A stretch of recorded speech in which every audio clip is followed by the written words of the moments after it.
দেখো রেকর্ডিং এ মেসেজ গেছে, screen share আছে। है मैम। ঠিক আছে।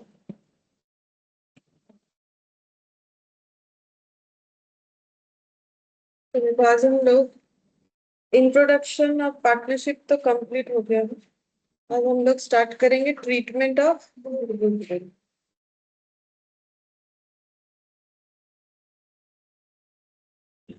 तो गुडविल का ट्रीटमेंट पार्टनरशिप में कैसे होगा वो हम लोग पढ़ रहे हैं, ठीक है। Treatment of goodwill in partnership account, सिर्फ पार्टनरशिप के लिए पढ़ेंगे। अच्छा,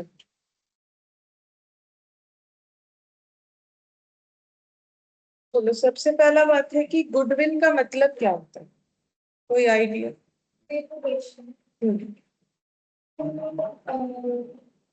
কোনো কোম্পানি বা ফার্মে রোজই মানে নিজেরা যা কিছু গুডস এন্ড সার্ভিসেস তো মানে বেচে গুডস সার্ভিস দিয়ে যা করে সেটা পরিবর্তে যেতে পারে। মানে একটা ইন্টেনজিবল অ্যাসেট যেটা সুনাম বাড়ায়, মোটামুটি সুনাম বাড়ায়। मतलब अभी बाहर देखो कितना सारा दुकान है, ठीक है, तो बता सकते हो, मतलब पूछोगे, मतलब हम ये बोल रहे हैं कि वो लोग सभी का गुडविल है या सबका नहीं है, या किसी किसी का है किसी किसी का नहीं। हाँ, तो वो कैसे पता चलेगा कि इसका है इसका नहीं है? तो बाकी हार्डवर्क क्या सब नहीं कर रहा है? हार्डवर्क तो सब कोई कर रहा है।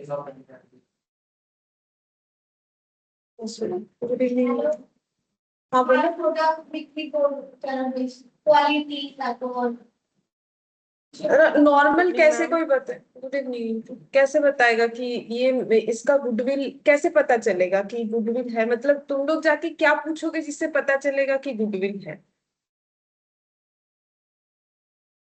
और वो बताने वाला कैसे बताएगा कि मेरा गुडविल है? मतलब बोलेगा हम हार्डवर्क करते, ये करते, मतलब हार्डवर्क करते हैं या जो भी है, ठीक है, तुम लोग जैसा बोल रहे हो, तो ये कैसे पता चलेगा उसको, और कैसे पता चलेगा तुम लोग को, या फिर वो कैसे तुम लोग को समझाएगा कि? हाँ बोलो। मार्केट वैल्यू से, मतलब मार्केट वैल्यू किस रेस्पेक्ट में? बोलो, थोड़ा थोड़ा ठीक हो रहा है। मार्केट वैल्यू किस रेस्पेक्ट? मार्केट में कैसा रेपुटेशन है। हाँ, तो उसको मेजर कैसे करोगे? मतलब वो कैसे बता देगा? मान लो तुम लोग सब कोई एक ही जैसा बिजनेस कर रहे हो, ठीक है, मान लो सभी का मान लो बुक शॉप है, ठीक है, सब कोई बुक्स ही बेचते हैं, ठीक है, अब कैसे? हाँ, सबका सेल सेम नहीं होगा। ऐसा क्यों? क्योंकि मान लो तुम लोग सब कोई बुक्स बेचते हो, फिर भी मतलब मान लो कि 1 से लेकर 12 तक का ही बुक्स बेचते हो, सब कोई एक ही जैसा बुक्स बेचते हो, ऑथर भी लगभग एक ही है, सीबीएसई आईएससी बंगाल बोर्ड सब मिला के ही बेचते हो सब कोई, फिर भी किसी का कम है किसी का ज्यादा, ऐसा क्यों? अब बोलो, वो जो सब बोल रहे थे हार्ड वर्क, ये सब जो,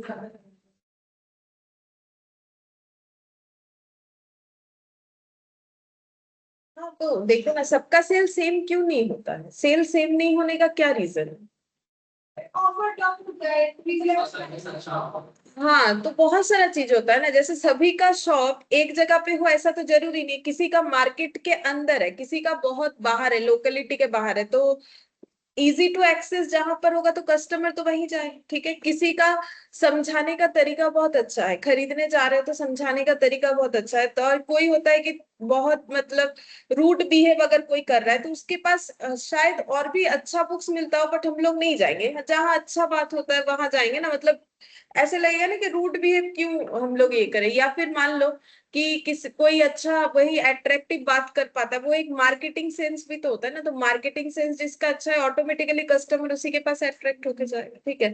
तो फिर ये सेल जो सबका अलग अलग है, सेम सेक्टर में काम करने के बाद भी सब कोई सेम जो है प्रॉफिट नहीं जनरेट कर पाता है, तो जिसका प्रॉफिट ज्यादा है, मतलब तुम लोगों में से सबसे ज्यादा प्रॉफिट जिसका होगा उसका ही गुडविल, ठीक है। अब वो कैसे जनरेट किया? वो अपना दिमाग लगा के सही जगह पे दुकान खोला होगा, सस्ते में प्रोडक्ट बेचता होगा, लेकिन अच्छा बेचता होगा, ठीक है, और उसका एट्रैक्टिव बात भी रहता होगा, मतलब सारी चीज ऑनेस्टी के साथ काम करता है। इसका मतलब ये नहीं कि बाकी लोग ऑनेस्ट नहीं है, ऐसा नहीं है, लेकिन सिर्फ ऑनेस्टी से क्या होता है, वो एक पॉइंट है कि भाई आप अगर ऑनेस्ट हो तो वो भी आपके गुडविल को एनहेंस करने में काम आएगा, ठीक है, वो एक एडिशन हो गया।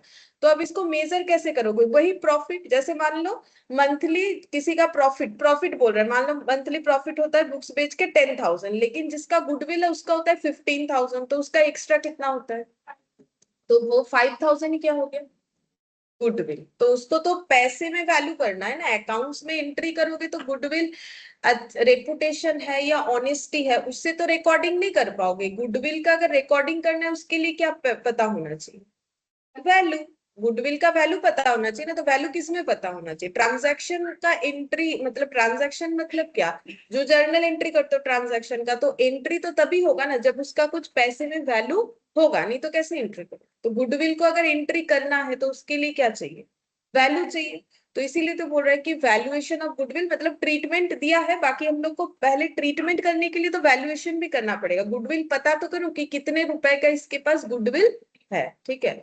तो गुडविल का मतलब क्या हो गया, हम लोग को इस चैप्टर में फिर करना क्या है, गुडविल को मेजर करना, ठीक है।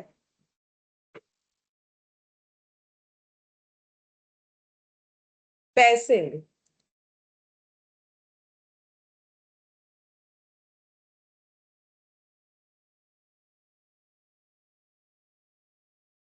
तो गुडविल क्या है, इट मीन्स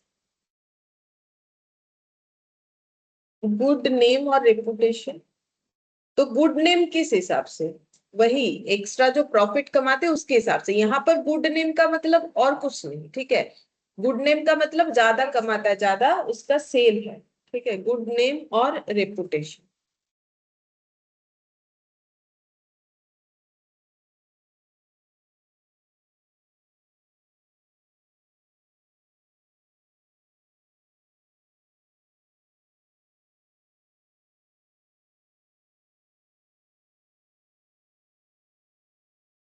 गुड नेम और reputation of business earned bye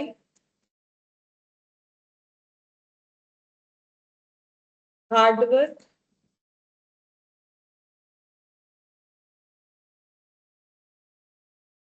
honesty of partners.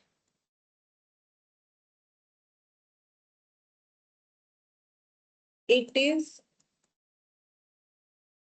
is an intangible fixed asset. Intangible asset का मतलब पता है ना, जिसको हम लोग हाँ और आंख से देख नहीं सकते, ठीक है। It is recorded in the books only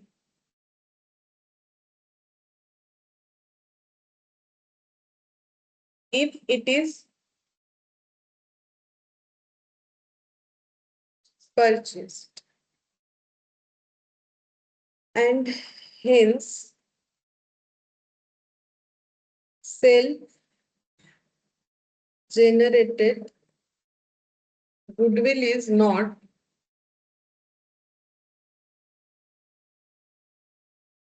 shown in the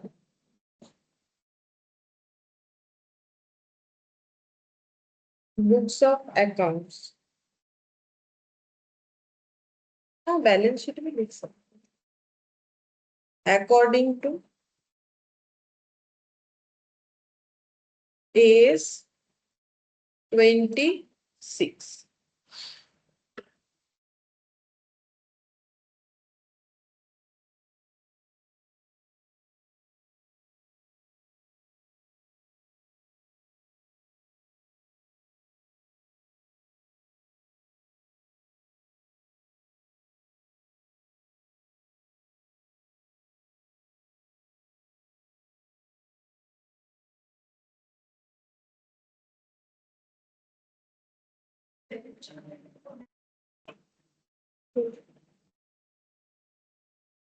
लिखे हो, ठीक है। तो देखो मैंने यहाँ गुड नेम और रेपुटेशन लिख दिया, बट मैंने तुम लोग को बताया कि गुड नेम और रेपुटेशन का मतलब यहाँ पर क्या है कि हम लोग बाकियों से सेम सेक्टर का बिजनेस होना चाहिए। ऐसा नहीं कि किसी का बुक्स का बिजनेस है, किसी का ग्रोसरी का बिजनेस है, उसका कंपैरिजन करोगे तो नहीं समझ में आएगा।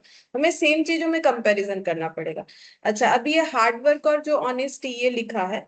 अब देखो किस तरीके से कोई अपना गुडविल जनरेट कर पाता है। देखो ये देखो, ये कोई लिस्ट जो दिया हुआ है, ये कोई एक लौता लिस्ट नहीं है कि भाई यही सब रीजन है, सिर्फ और सिर्फ यही सब रीजन है गुडविल जनरेट करने का, ऐसा नहीं है। हम लोग को ये सब होने से गुडविल जनरेट हो सकता है। जैसे कि क्या बोला है, जैसे देखो ये जो मतलब समझने के लिए, जैसे कि अच्छा क्वालिटी का अगर कोई गुड्स बेचता है तो उसका सेल ज्यादा होगा। पर्सनल अगर किसी का रेपुटेशन है, या फिर उसके पास कस्टमर अट्रैक्ट करने का एबिलिटी है, मतलब मार्केटिंग सेंस अच्छा है, बिजनेस का लोकेशन अच्छा है, पोजीशन अच्छा है, कंजेस्टेड एरिया में है शॉप, तो ऑटोमेटिकली सेल होगा। आते जाते लोग जो है, उसको कस्टमर ढूंढना नहीं पड़ेगा, फ्लाइंग कस्टमर हजारों मिलते जाएंगे, ठीक है।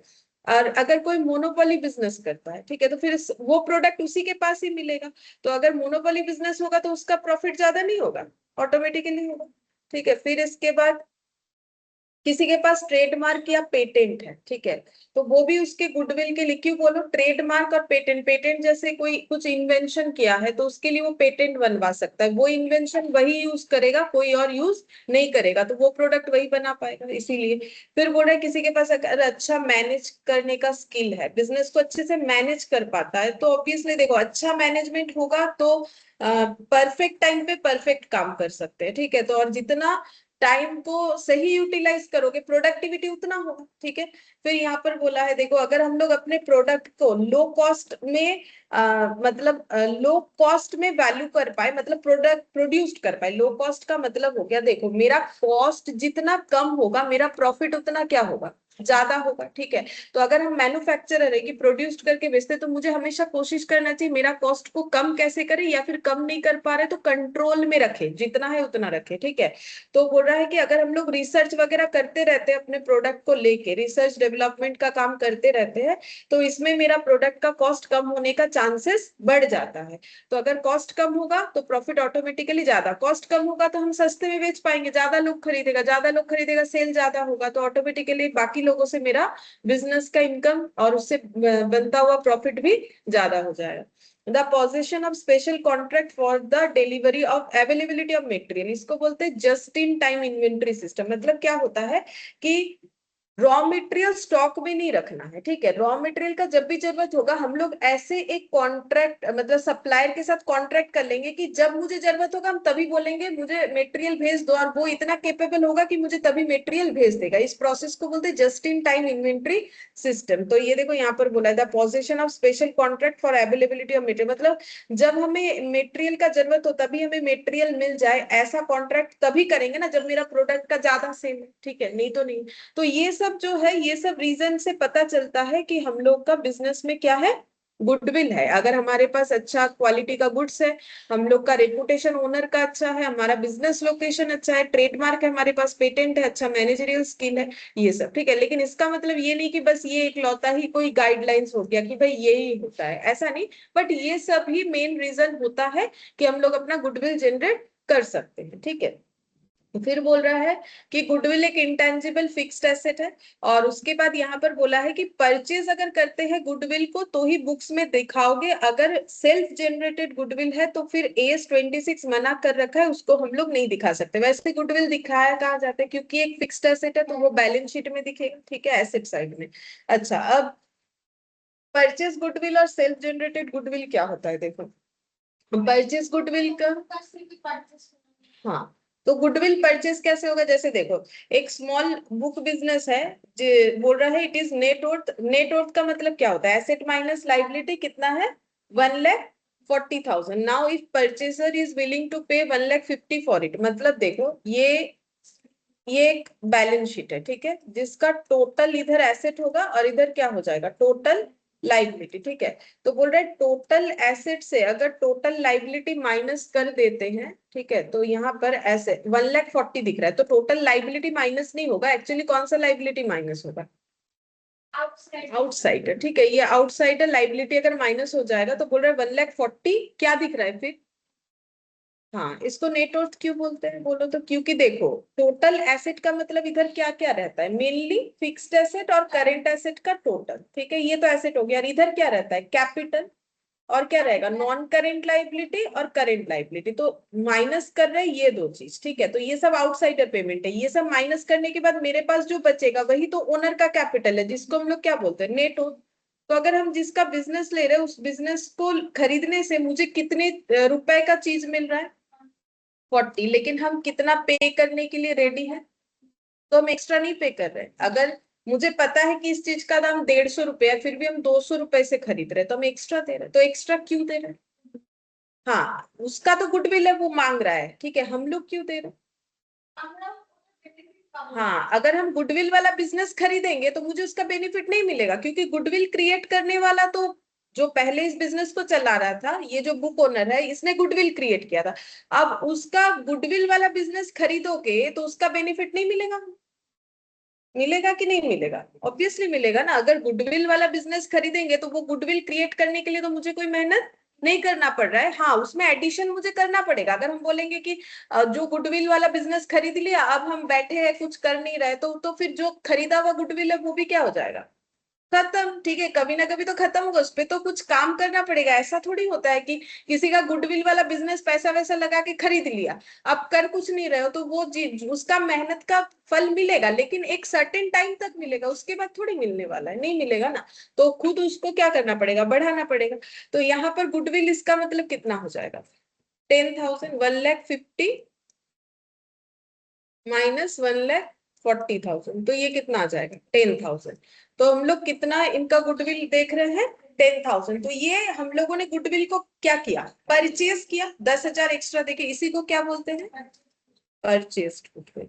तो अब अगर खरीदने वाला अपना बैलेंस शीट बनाएगा, खरीदने वाला, ठीक है, तो वो गुडविल दिखा सकता है कितना, 10,000। लेकिन ये जो बेचने वाला है, ये तो अपना गुडविल क्या बोला था, खुद कैलकुलेट करके बोला था कि हम इस बिजनेस का 10,000 रुपए एक्स्ट्रा लेंगे, ठीक है। ये खुद से कैलकुलेट करके बोला था कि देखो भाई, मेरे बिजनेस में ना गुडविल है, तो मेरा बिजनेस का नेटवर्थ इतना हो सकता है, बट हम तो इतना ही लेंगे, ठीक है।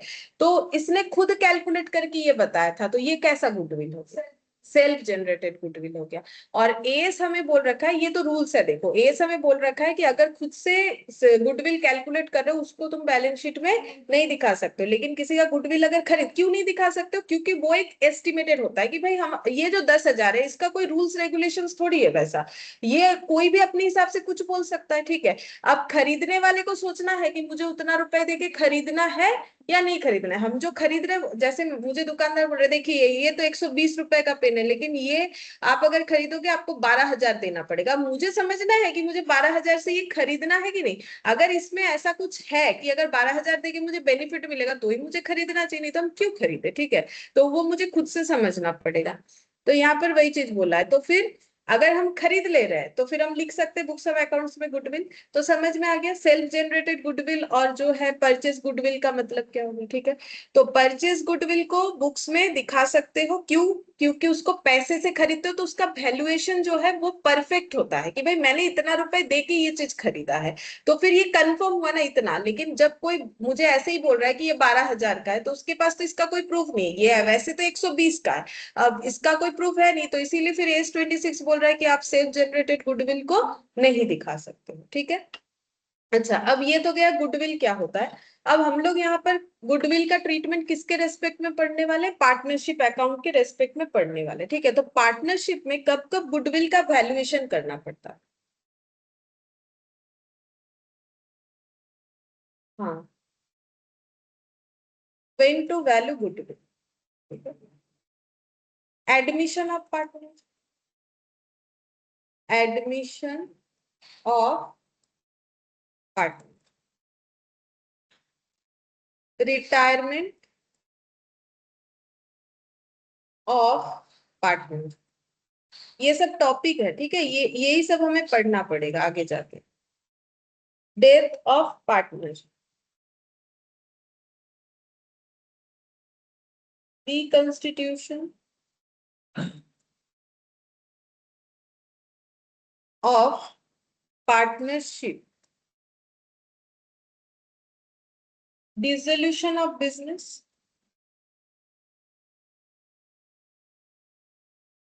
Dissolution of business, sale of business.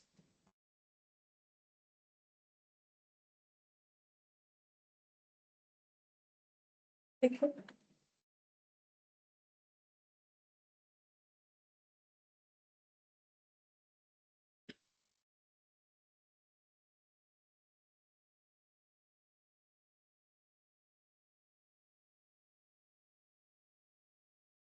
देखो एडमिशन ऑफ पार्टनर, इस केस में हम लोग क्यों गुडविल का वैल्यू करते हैं, हम थोड़ा थोड़ा बता देते हैं। अब देखो जैसे मान लो पहले से दो पार्टनर था बिजनेस में, ये लिखने का जरूरत नहीं, हम जस्ट समझा रहे, समझ लो ए और बी था, ठीक है। अब वो लोग चाहते हैं कि बिजनेस में कौन आ जाए, सी भी आ जाए। अब इनका कहना है कि भाई मेरे बिजनेस में ना गुडविल, ठीक है। तो मुझे एक चीज बोलो, ये पार्टनरशिप फर्म जो प्रॉफिट कमाता है, क्या मार्केट में ऐसा जो पार्टनरशिप फर्म, मतलब ये लोग तो पर्टिकुलर कोई एक काम करता होगा, ये तो हम लोगों ने स्टार्टिंग में ही पढ़ा कि पार्टनरशिप बोलने से पार्टनरशिप नहीं हो जाता है, कुछ एक बिजनेस करना पड़ेगा। तो ये लोग जो बिजनेस कर रहे हैं, ऐसा बिजनेस मार्केट में जो लोग कर रहे हैं उससे ये लोग ज्यादा कमाते होंगे, तभी तो बोल रहे हैं कि गुडविल। और सी कोई पागल थोड़ी है, बिना समझ के चल, अगर चला जाएगा तो पागल ही है, ठीक है, तो उसको तो देखना पड़ेगा। तो सी तो मार्केट में किसी और के साथ भी जाके जुड़ सकता था, बट इनके साथ क्यों जुड़ रहा है, गुडविल है। अब सी को क्या बेनिफिट, प्रॉफिट उसे भी, हाँ अगर ये ए बी के जगह दूसरा कोई पार्टनरशिप फर्म मान लो बहुत सारा है, वहां पर जाके अगर सी जुड़ेगा तो उसको जितना प्रॉफिट मिलेगा यहाँ जुड़ने से ज्यादा मिलेगा। लेकिन तुम लोग बोलो, क्या इसमें ये सी को ज्यादा प्रॉफिट मिलना चाहिए, क्योंकि उसने मेहनत कहाँ किया। ये प्रॉफिट जो एक्स्ट्रा ए बी कमाता है, ये तो मेहनत करके किसने बनाया है, ठीक है। अब तीसरा कोई आएगा, उसको भी उसका बेनिफिट क्या होगा, मिलेगा। जैसे मान लो, जैसे होता है ना कि अगर कोई रिच फैमिली में पैदा हुआ है तो उसको उसका फाइनेंशियल बेनिफिट तो मिलता है, कोई मिडिल क्लास है उसको वैसा, कोई उससे भी कम है तो उसको वैसा। तो बोलो ना, ये तो होता ही है ना कि हमारे जो पहले से अगर किसी ने कुछ कर रखा है हमारे लिए तो उसका बेनिफिट तो हमें मिलता है। अब उसको बनाए रखना हमारा काम है, अगर हम लोग उसको कुछ करेंगे नहीं तो फिर तो वो तो खराब हो जाएगा ना। तो वैसे तो सी को जो बेनिफिट एक्स्ट्रा मिलेगा तो ए भी ये कभी नहीं मानेगा, क्योंकि ये तो पेरेंट्स नहीं है कि भाई मान लिए हाँ चलो भाई मेरा बच्चा है, ऐसा थोड़ी होता है। तो ए भी बोलेगा कि मेरा मेहनत का फल सी को क्यों मिले, ठीक है। तो फिर सी को क्या बोलेगा, देखो मेरे बिजनेस में गुडविल है, तो सी बोलेगा ठीक है बोलो कितना गुडविल है, तो वो लोग एक वैल्यूएशन करेगा। तो वही हम लोग सीखेंगे कि कैसे करके गुडविल का वैल्यूएशन, जैसे ये किया ना, इसने बोला कि मेरा गुडविल कितना है, 10,000। अब ये 10,000 मतलब इसने बोला हम 1.5 लाख में बेचेंगे, 1,40,000 का चीज, तो 10,000 एक्स्ट्रा ही क्यों बोला, 10 की जगह कुछ और भी बोल सकता था ना। तो वही हम लोग सीखेंगे कि कैसे करके वैल्यूएशन किया जाता है। तो अब ये सी को जो बेनिफिट मिलेगा, ए भी तो नहीं चाहता है उसको अभी से ये बेनिफिट मिले, तो ये लोग सी को बोलेगा कि जाओ तुम गुडविल के लिए कुछ एक्स्ट्रा पैसा लेके आओ। मतलब बिजनेस में आना है तो एक चीज तो लाना ही पड़ेगा, कंपलसरी है, कैपिटल, ठीक है।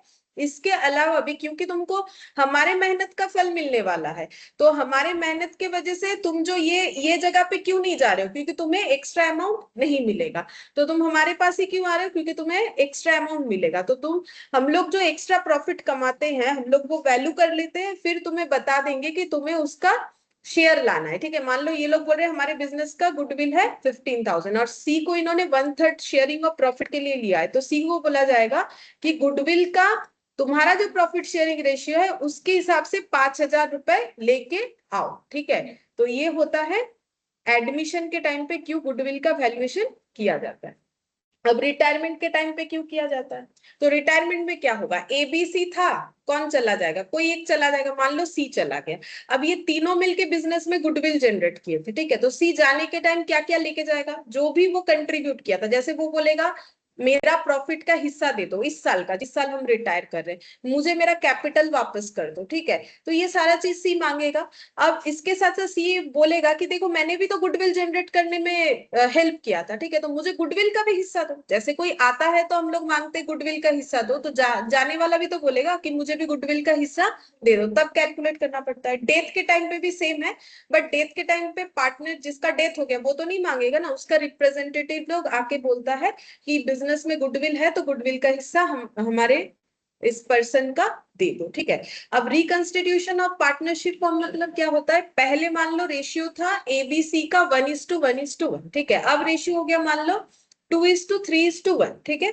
तो रेशियो चेंज हो गया, तो फिर से नया डीट वीट बनेगा, रेशियो चेंज हो गया। तो अब इस केस में क्या होता है, कि अगर बिजनेस में गुडविल है तो गुडविल का भी वैल्यूएशन करके जिसको जितना गुडविल का हिस्सा देना है उतना दिया जाता है। बिजनेस अगर बंद कर रहे हो तो भी क्या होता है, गुडविल का वैल्यूएशन किया जाता है। बिजनेस सेल होने पे तो अभी ये दिखाया है, ये बिजनेस सेल हो रहा है तो भी हम लोग क्या कर सकते हैं, गुडविल का वैल्यूएशन। लेकिन हमारे लिए क्या क्या मेन रहेगा, ये ये वाला रहेगा। डिसोल्यूशन में गुडविल का वैल्यूएशन हमें उस तरीके से देता नहीं है, ये मेन चीज ही हमें पढ़ना पड़ेगा, ठीक है। एडमिशन के टाइम पे, रिटायरमेंट, डेथ और रिकंस्टिट्यूशन, ठीक है। तो बोलो, समझ में आया कि गुडविल क्या है, कब गुडविल का वैल्यूएशन किया जाता है? बोलो, इतना तक क्लियर है?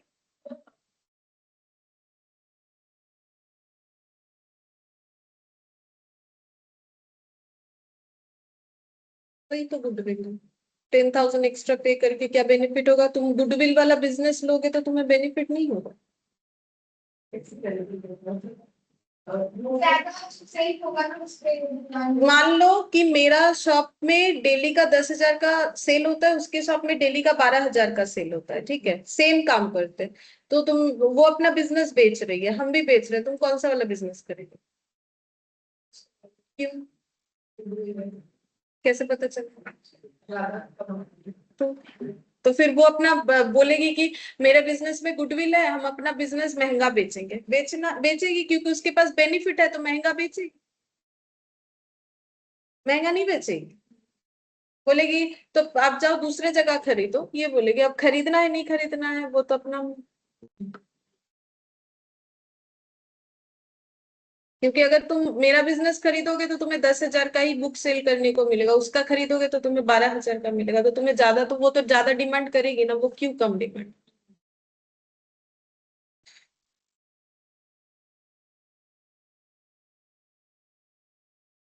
ठीक है, चलो अब हम लोग लिखेंगे मेथड्स, जो मेनली हमें पढ़ना है किस तरीके से गुडविल का वैल्यूएशन करना है।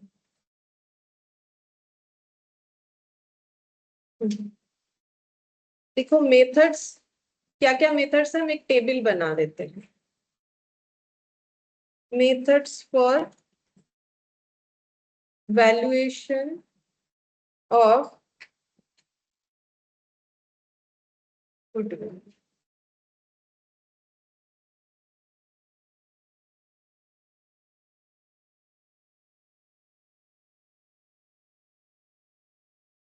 तो मेनली तीन मेथड है, ठीक है। एक है average profit method, average profit method. इसमें दो मेथड है, एक होता है सिंपल एवरेज, एक होता है वेटेड एवरेज। सिंपल एवरेज और weighted average.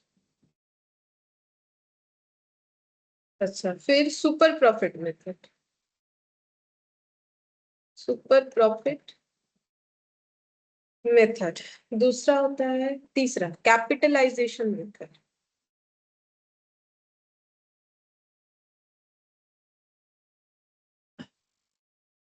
Capitalisation of average profit,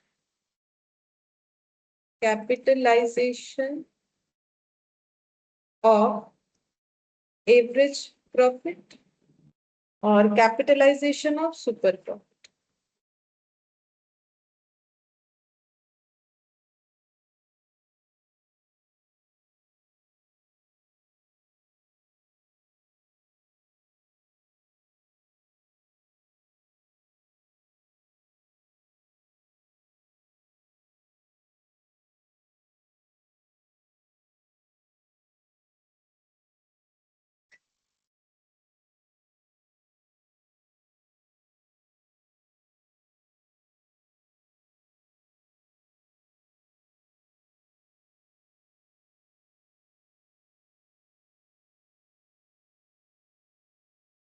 अच्छा, अब सिंपल एवरेज प्रॉफिट जो है, उस मेथड में कैसे करके कैलकुलेशन होगा, ठीक है। तो इसमें हेडिंग कर लो, सिंपल एवरेज मेथड। स्टेप 1 इसमें करना है हम लोग को, पहले एवरेज प्रॉफिट निकालना। एवरेज प्रॉफिट कैसे निकलेगा? Sum of adjusted profits. Adjusted profit पे स्टार लगा लो। एडजस्टेड प्रॉफिट का मतलब अभी बता देते हैं क्या है। डिवाइडेड बाय, एवरेज करने से क्या होता है, नंबर ऑफ ईयर्स, मतलब जितने साल का प्रॉफिट होगा। Step 2, goodwill equal to average profit into number of years पर।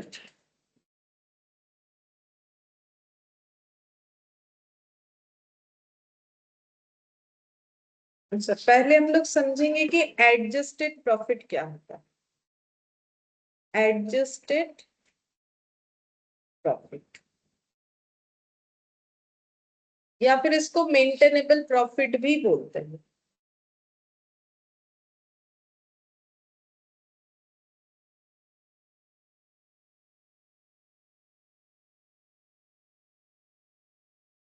तो देखो, गुडविल में तो प्रॉफिट का ही तो बात है ना। जो एक्स्ट्रा प्रॉफिट कमाता है सेम सेक्टर में रहने के बाद भी, तो वही तो उसका गुडविल होता है। ठीक है, जैसे मैंने बोला तुम लोग सब कोई सेम बिजनेस करते हो, तुम लोगों में से सबसे ज्यादा प्रॉफिट जो कमाएगा उसी का गुडविल होगा। ठीक है, तो गुडविल का मतलब तुम लोग प्रॉफिट देख के ही तो डिसाइड कर रहे हैं कि गुडविल है कि गुडविल नहीं है, इसीलिए सभी मेथड्स में प्रॉफिट का बात आ जा रहा है। अब मुझे एक चीज बोलो कि ये प्रॉफिट कौन सा प्रॉफिट होना चाहिए। बिजनेस का, प्योरली बिजनेस का प्रॉफिट होना चाहिए। मतलब अगर तुम लोग बुक सेलर हो तो बुक्स बेच के कितना कमाते हो वही होना चाहिए। तुम लोगों ने कोई प्रॉपर्टी बेच दिया, क्या उसका प्रॉफिट हम गुडविल के लिए ले सकते हैं। मान लो तुम लोगों ने कोई प्रॉपर्टी बेच दी, हम तुम लोग का बिजनेस खरीदने जा रहे हैं, तुम लोग बोल रहे मेरे बिजनेस में गुडविल है, फिर तुम लोग प्रॉफिट क्या दिखा रहे हो, अपना बुक सेलिंग का प्रॉफिट तो दिखा रहे हो, साथ ही साथ एसेट बेच रहे हो उसका भी प्रॉफिट दिखा रहे हो। मान लो तुम लोग का कोई प्रॉपर्टी था, बेच दिया, बोला ये देखो इतना प्रॉफिट है। सेल ऑफ फिक्स्ड एसेट या sale of building, sale of land, क्या वो प्रॉफिट को इस प्रॉफिट में जोड़ना सही है। तब तो तुम लोग बहुत ज्यादा गुडविल बोलोगे, हम क्यों ले, नहीं लेंगे ना। तो इसीलिए प्रॉफिट को सही कर लेना है, तो मुझे प्योरली बिजनेस प्रॉफिट लेना पड़ेगा, एकदम बिजनेस का प्रॉफिट, जो बिजनेस हम लोग कर रहे हैं। ठीक है, तो प्रॉफिट जो मुझे गिवन रहेगा क्वेश्चन में, उसमें अगर मुझे कुछ एडजस्ट करना पड़ा तो कर सकते हैं। ठीक है, जैसे कि कोई अगर एबनॉर्मल लॉस है उसे हम लोग क्या कर देंगे, ऐड कर देंगे। जैसे कि देखो, मान लो किसी एक साल तुम लोगों का बिजनेस में क्या हो गया, चोरी हो गया या फिर आग लग गया। ठीक है, ऐसा कुछ एबनॉर्मल चीज हो गया, तो उसकी वजह से जो लॉस हुआ, तो उस साल बिजनेस का प्रॉफिट कम होगा। नॉर्मल जो प्रॉफिट होता है, किसी साल चोरी हो गया, आग लग गया, ऐसा कुछ एबनॉर्मलिटीज हो गया तो प्रॉफिट तो कम होगा ना। तो क्या उसके वजह से तुम लोग बोलोगे कि मेरे बिजनेस, जैसे मान लो तुम लोग का प्रॉफिट होता था 100 रुपए, अब चोरी ये सब होने की वजह से 10 रुपए कम होके कितना हो गया 90, लेकिन तुम लोग जब गुडविल का वैल्यू करोगे, क्या किसी एक साल पर्टिकुलर इस इंसिडेंट के लिए जो प्रॉफिट 90 आया उसके हिसाब से करोगे कि 100 के हिसाब से करोगे। 100 के हिसाब से करोगे, वो तो एक सिचुएशन है कि भाई ऐसा हो गया। ठीक है, तो एबनॉर्मल लॉस अगर कुछ है तो वो हमें क्या कर देना है, एड बैक कर देना है जब हम लोग अपना गुडविल कैलकुलेट करेंगे। ठीक है, अच्छा, अब एबनॉर्मल गेन क्या करोगे, लेस कर दोगे। तो हाँ, एबनॉर्मल गेन अगर कुछ हो गया, जैसे कि मान लो कि कोई लॉटरी जीत ली हो, ठीक है, उससे कोई इनकम हो गया, तो क्या वो तुम लोग का प्रॉफिट का बुक सेलिंग प्रॉफिट है, नहीं। ठीक है, तो फिर वो तुम लोग के प्रॉफिट में आना चाहिए। जब तुम लोग गुडविल नहीं, तो सामने वाले को समझ में आएगा तो वो क्यों लेगा, उसको तो दिखाना पड़ेगा ना कि तुम्हारा बुक सेलिंग से ये प्रॉफिट है, उसे तो पूरा चीज दिखाना पड़ेगा। ऐसे ही सिर्फ बोल दिए इतना गुडविल है, वो थोड़ी खरीदेगा, पूरा तो तुम लोग को दिखाना पड़ेगा अपना फाइनेंशियल स्टेटमेंट की बेच के इतना आता है। ठीक है, तो फिर एबनॉर्मल लॉस या एबनॉर्मल गेन हमारे इस प्रॉफिट का हिस्सा नहीं होगा, जिसके लिए हम लोग गुडविल कैलकुलेट करते हैं। लास्ट क्लास में याद करो एक एमसीक्यू आया था ना कि जब हम लोग गुडविल कैलकुलेट करेंगे उसमें कौन सा प्रॉफिट लेंगे या नहीं लेंगे, ऐसा एक पॉइंट आया था ना। ठीक है, अच्छा, फिर ऐड कर दो non recurring expense. Non recurring expense, non recurring expenses का मतलब ऐसे एक्सपेंसेस जो हर रोज नहीं होता है, कभी किसी कारण से हुआ, तो फिर वो तो हमारे डेली खर्चे का पार्ट नहीं हुआ। अचानक से कोई खर्चा हो गया, नॉन रिकरिंग एक्सपेंसेस, तो उसके वजह से हम अपने प्रॉफिट को कम क्यों दिखाएं। जब गुडविल कैलकुलेट करोगे प्योरली बिजनेस का प्रॉफिट लेना है, तो अचानक से कोई एक्सपेंस हो गया उसके साथ मेरा तो कोई लेना देना नहीं होना चाहिए। ठीक है, और माइनस कर देंगे नॉन रिकरिंग इनकम, जैसे मान लो कोई स्पेशल कॉन्ट्रैक्ट आ गया, हमेशा नहीं आता है, कभी कभार आ गया किसी वजह से, तो उससे हम लोग को, सॉरी ये इनकम हुआ, मैंने ना 2 बार एक्सपेंस लिख दिया, तो उससे मुझे कोई स्पेशल इनकम हो गया, लेकिन वो मेरे डेली बिजनेस का इनकम नहीं है, तो फिर वो गुडविल कैलकुलेशन में नहीं आना चाहिए। तो हम लोग क्या कर रहे हैं, प्रॉफिट को प्योरली बिजनेस प्रॉफिट बना रहे हैं, तो जो प्योरली बिजनेस आइटम नहीं है उसको हमें हटा देना है। अब अगर वो लॉस है तो उसे ऐड करेंगे, क्योंकि उसके वजह से मेरा प्रॉफिट कम दिख रहा है। अगर इंक्लूडेड है तो ठीक है, अगर इसमें ये सारा आइटम इंक्लूडेड है तो ही ना ऐसा करना पड़ेगा, अगर इंक्लूडेड नहीं है तो नहीं करेंगे, वो तो क्वेश्चन बताएगा ना कि पीएल में ये इंक्लूडेड है या नहीं है, ठीक है। अच्छा, और क्या करोगे, ऐड कर दो नॉन बिजनेस एक्सपेंसेस, जो बिजनेस का एक्सपेंस नहीं है वो ऐड कर देंगे, और नॉन बिजनेस इनकम वो क्या हो जाएगा, लेस। और कोई फ्यूचर एक्सपेंसेस अगर होने वाला है, ऐसा हम एस्टिमेट कर सकते हैं बिजनेस का, तो फिर वो हमें लेस करना पड़ेगा।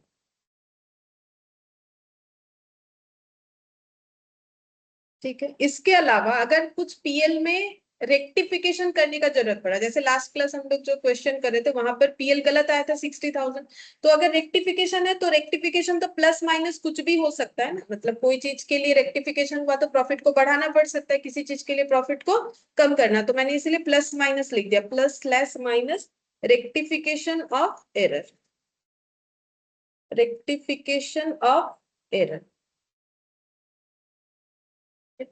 और क्या करना पड़ सकता है, अगर हम लोगों ने क्लोजिंग स्टॉक को अंडर वैल्यूड कर दिया है तो बोलो under valuation of closing stock, तो ऐड करना पड़ेगा, क्योंकि देखो इन्वेंट्रीज में मैंने तुम लोग को दिखाया था प्रूफ करके कि क्लोजिंग स्टॉक के साथ प्रॉफिट का रिलेशन प्रोपोर्शन होता है, तो अगर क्लोजिंग स्टॉक कम दिखाया था तो प्रॉफिट कम है, तो अभी प्रॉफिट को सही करने के लिए क्या करेंगे, बढ़ा देंगे।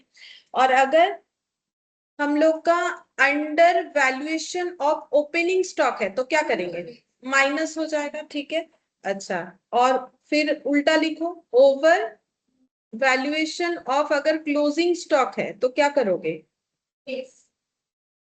लेस कर दोगे, हाँ तो फिर ये लेस होगा, over valuation of closing stock है तो लेस हो जाएगा, क्लोजिंग स्टॉक ज्यादा दिखाया है तो प्रॉफिट ज्यादा दिख रहा है, उसको हमें कम करना पड़ेगा, और उल्टा लिखो, ओवर, हाँ over valuation of opening stock. तो देखो ये सारा आइटम आ जाएगा एक ही क्वेश्चन में, ऐसा जरूरी नहीं है 2-3 आइटम आता है, ठीक है, लेकिन जितना प्रोबेबली जो भी हो सकता है मैंने लिख दिया, ठीक है। अब अगर तुम लोग देखो ना कि नॉन बिजनेस और नॉन रिकरिंग में वैसा भी बहुत कुछ डिफरेंस होता नहीं है, ठीक है, नाम है तो मैंने बता दिया कि बिजनेस रिलेटेड एक्सपेंसेस है या नहीं है, ठीक है। तो एडजस्टेड प्रॉफिट इस तरीके से कैलकुलेट होके आ जाए।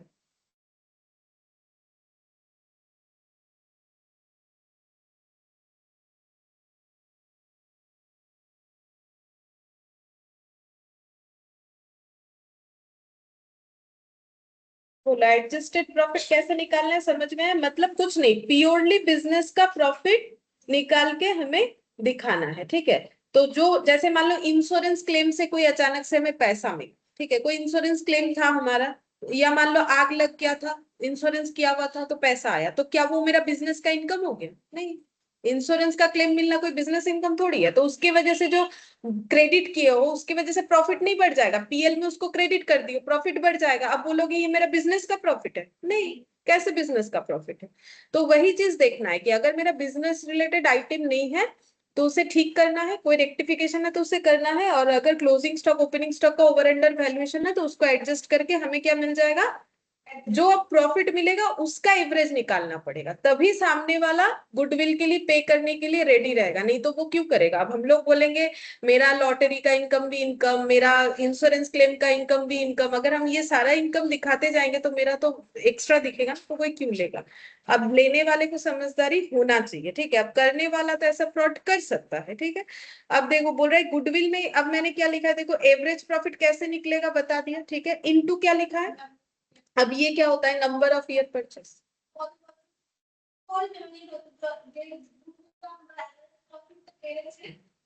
प्रॉफिट तब हुए एक और पॉजिटिव को भी साथ में पढ़ने में हम सेम। देखो जैसे मैंने बोला कि अब तुम लोगों ने किसी का गुडविल वाला बिजनेस खरीद लिया, अब उससे कितना दिन बेनिफिट मिल सकता है अगर तुम लोग कुछ भी नहीं करोगे? तो मान लो कि इतना ही गुडविल है कि अगर कुछ भी नहीं करते कम से कम 5 साल वैसा ही प्रॉफिट कमा लोगे जैसा वो कमा रहा था, ठीक है? तो ये क्या हो गया, नंबर ऑफ ईयर परचेस, मतलब जो बेचने वाला है वो क्या बोल रहा है कि देखो आप मेरा गुडविल वाला बिजनेस ले रहे हो, अगर आप कुछ भी नहीं करते हो ना, बैठे बिठाए आपको हम जो इनकम करते हैं वो अगले 5 साल तक आपको मिलने वाला है, लेकिन इसके बाद कुछ नहीं करोगे तो फिर गया, ठीक है? 5 साल तक आपको ये बेनिफिट मिल जाएगा, इसीलिए जो प्रॉफिट हम कमा रहे हैं उसका 5 गुना करके आपसे गुडविल लेंगे।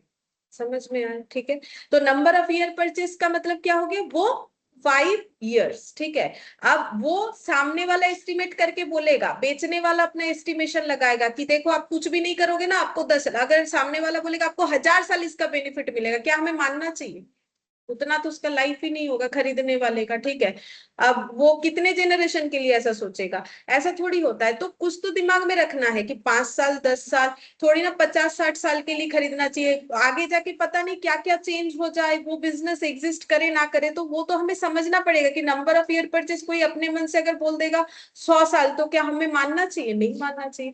तो वो सामने वाला एस्टिमेट करेगा, हमें वो समझना है कि हमें उतने साल के लिए उसको पे करना है या नहीं, मतलब हम लोग क्या बैठे बिठाए उतने साल के लिए बिना मेहनत किए हमें मिल सकता है तो ही हमें लेना चाहिए, नहीं तो नहीं लेना चाहिए, मतलब ये एस्टिमेटेड होता है। तो नंबर ऑफ ईयर परचेस का मतलब ये हो गया, ये सिंपल एवरेज मेथड हो गया। अब चलो वेटेड एवरेज मेथड कैसे कैलकुलेट होगा, लिखो हेडिंग करो वेटेड एवरेज मेथड।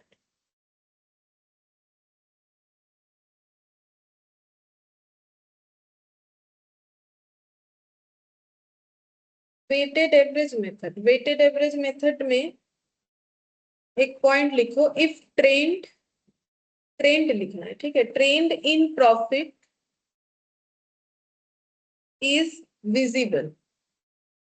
ट्रेंड का मतलब पता है? हाँ मतलब या तो हाँ इंक्रीजिंग या फिर डिक्रीजिंग, इंक्रीजिंग और decreasing,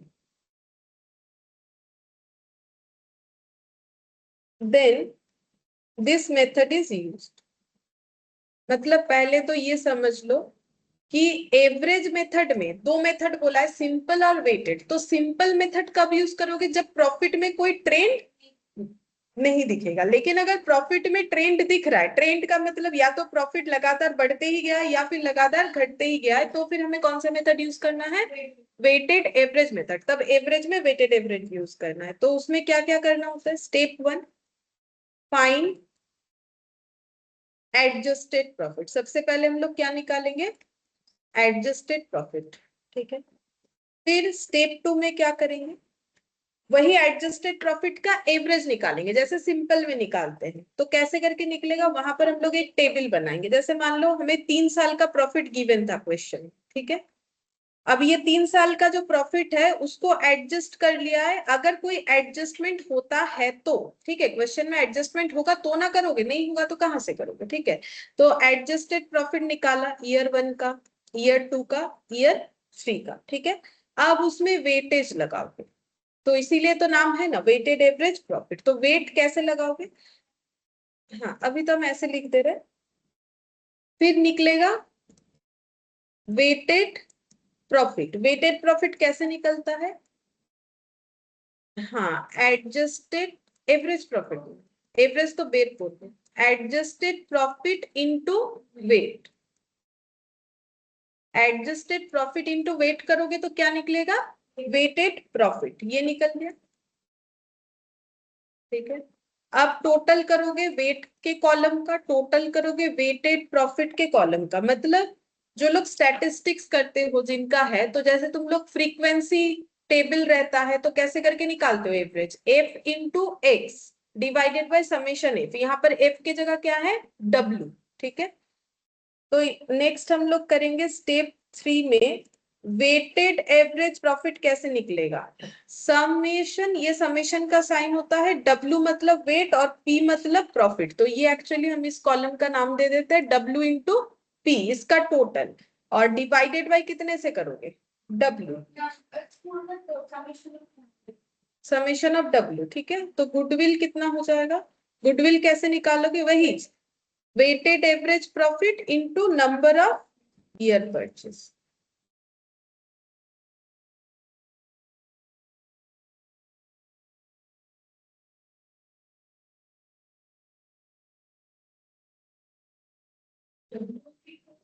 weighted average profit, weighted average profit.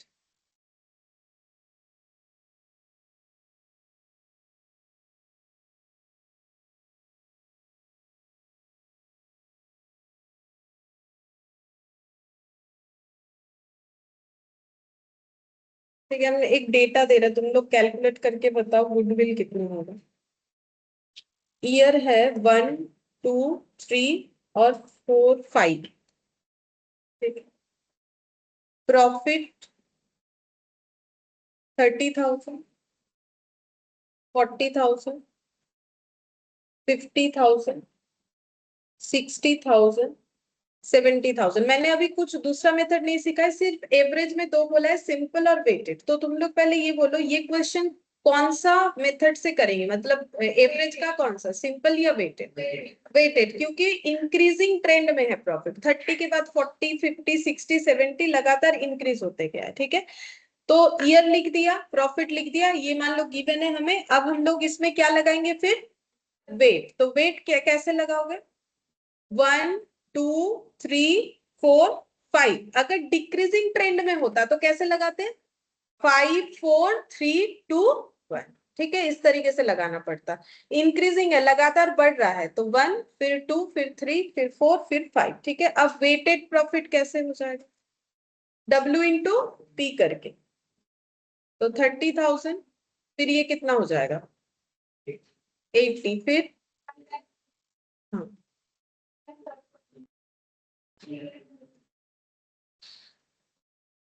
Total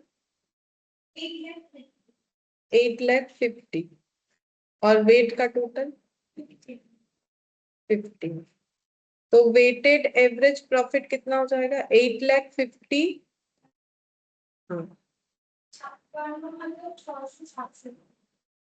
ठीक है। अब निकालना है गुडविल। ये तो वेटेड एवरेज प्रॉफिट है, तो गुडविल कैसे निकलता है? Weighted average profit into number of year purchase. तो देखो, normally number of year purchase हमें क्वेश्चन में दे देगा, नहीं देगा तो अपने मन से कुछ भी एज्यूम कर सकते हो, लिख देना है ब्रैकेट में कि एज्यूम इतना, बट रहेगा।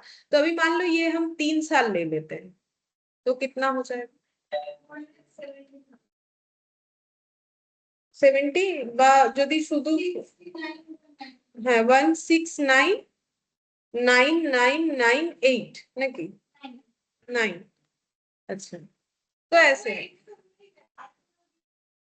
এটা হয়ে গেল।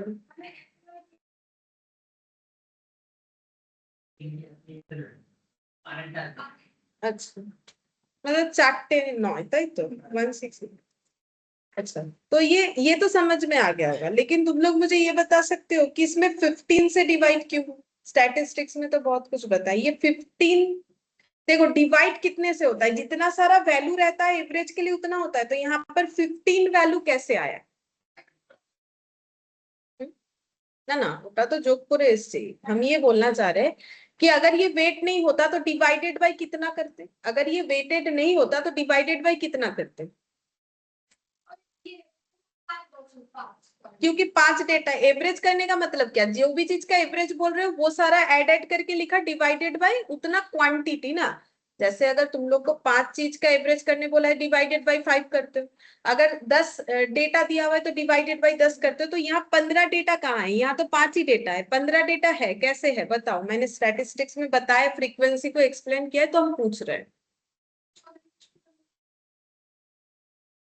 ठीक है, बोलो बोलो। हाँ, तो ये जब 2 कर रहे हो तो 40 2 बार नहीं हो गया, तभी तो 80 लिखे हो। ये 50 कितना बार हो गया? ये 60 कितना बार हो गया? ये 70 कितना बार हो गया? 15 बार हुआ ना। तो इसीलिए तो यही तो फ्रीक्वेंसी में बताया था। फ्रीक्वेंसी मतलब जितना बार वो चीज हो रहा है, ठीक है। तो यहाँ पर हम लोग 30 को एक ही बार मान रहे हैं, 40 को कितना बार मान रहे हैं? क्यों मान रहे हैं पता है? अब इसमें अकाउंट्स का लॉजिक क्या है, इसको 2 बार क्यों मान रहे हैं? ये ईयर 2 है तो ये हर बार प्रॉफिट तो ऐड होते जाता है ना, मतलब तुम लोग फाइनल अकाउंट्स बनाते हो, कैपिटल में नेट प्रॉफिट ऐड कर दिया जो आया, फिर नेक्स्ट ईयर फिर उस प्रॉफिट में फिर से प्रॉफिट, फिर नेक्स्ट, तो फिर क्यूमुलेट होता जाता है ना, तो फिर ये 30 ईयर 1 का प्रॉफिट, ये ईयर 1 और ये वाला ईयर 1 ईयर 2 ईयर 3, तो इसीलिए वेटेज इस तरीके से हम लोग नॉर्मली लगाया करते हैं। ठीक है, बाकी ट्रेंड है इंक्रीजिंग तो 1 2 3 4 5, अगर डिक्रीजिंग होता तो 5 4 3 2 1। ठीक है, अच्छा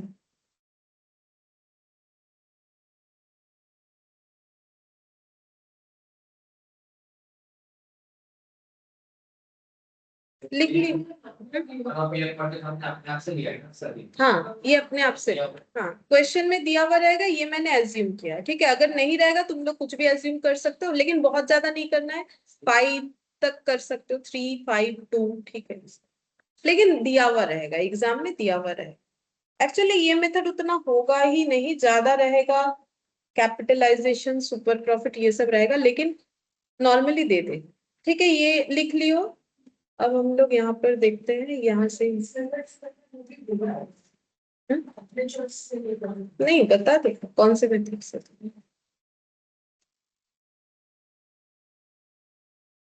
हाँ ये वाला देखो, यहाँ पर बोल रहा है letter suppose profit of a partnership firm for 5 years दे दिया 30 25 20 30 28, तो मुझे बोलो ये वही एवरेज मेथड का ही बात कर रहे हैं। ठीक है, ये मैंने थोड़ा सा नीचे इसीलिए कर दिया क्योंकि इसमें नीचे आंसर है 30 25, हम बोल रहे हैं 30 25 20 30 28 है। पहले बोलो एवरेज का कौन सा मेथड लगेगा, सिंपल, क्योंकि इसमें तो ट्रेंड नहीं है, ठीक है, फ्लक्चुएट कर रहा है, तो फिर कैसे करके निकालोगे, इसमें गुडविल निकालो कितना होगा, हम बता देते हैं।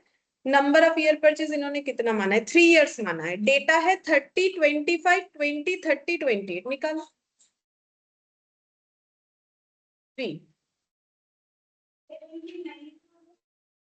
79,800। ठीक है, एवरेज प्रॉफिट पहले निकालो, तो एवरेज प्रॉफिट कैसे निकालेंगे, ये सिंपल एवरेज निकलेगा, तो बस डेटा ऐड डिवाइडेड बाय जितना सारा डेटा है, 30 25 20 30 30 25 20 30 28 ना, डिवाइडेड बाय कितना करोगे 5, क्योंकि 5 डेटा है तो कितना हो जाएगा 26,600। ठीक है, अच्छा इस एवरेज प्रॉफिट का मतलब क्या होता है पता है, कि जब हम लोग गुडविल का वैल्यूएशन करेंगे तो क्या हम लोग ये सोचेंगे कि इस साल इतना कमाया था, ये मतलब हम लोग ऐसे सोचे कि देखो ना मैंने ना सबसे ज्यादा ये 30,000 कमाई, इसके बेसिस पे कर देते हैं, ऐसा थोड़ी होता है। तो ऐसा कोई डेटा लेना है जो मेरे 5 साल के प्रॉफिट को रिप्रेजेंट करेगा, जिसको हम लोग एवरेज बोलते हैं। तो हम लोग मेजर्स ऑफ सेंट्रल टेंडेंसी में तो वही पढ़ रहे हैं स्टार्टिंग से ही, कि एवरेज का मतलब होता है ऐसा कोई वैल्यू जो मेरे पूरे डेटा को रिप्रेजेंट करने के लिए केपेबल है, मतलब ना 30 ना 25 ना 20 ना 28, हम लोग का प्रॉफिट कितना है 26,600 ऑन एन एवरेज होता है। हम लोग अपना गुडविल इसके ऊपर कैलकुलेट करेंगे, ना तो 30 सोचेंगे, ना तो 25, ना तो 20, ना तो 30, ना तो 28। ठीक है, तो गुडविल कितना हो जाएगा इनटू 5 इयर्स, यहाँ क्वेश्चन बता दिया, ठीक है, तो इसीलिए मैंने 5 इयर्स ले लिया, मतलब एक छोटा सा एग्जाम्पल। ओ 3, अच्छा 3 बोला, 3 बोला मैंने, ठीक है, 79,800 होगा 3।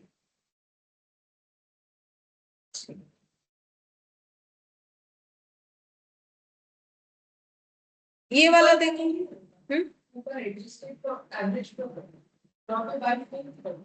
ये तो भाई अच्छा जब गुडविल निकालते तब जो प्रश्न में मेंशन कर मतलब ये वाला क्वेश्चन में दिया हुआ था तो मैंने ये वाला लिया।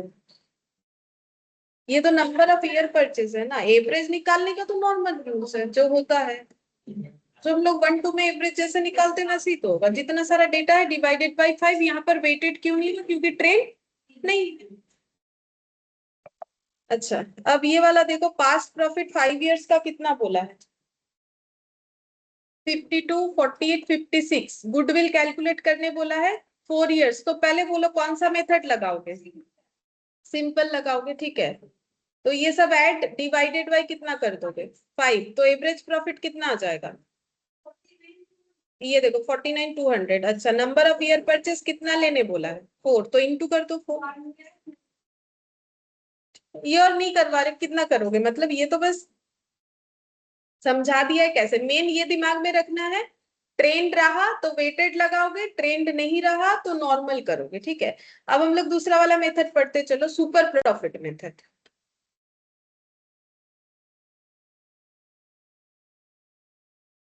सुपर प्रॉफिट, तो सुपर प्रॉफिट का मतलब क्या होता है पता है? एक्स्ट्रा, ठीक है। सुपर का मतलब होता है यहाँ पर एक्स्ट्रा।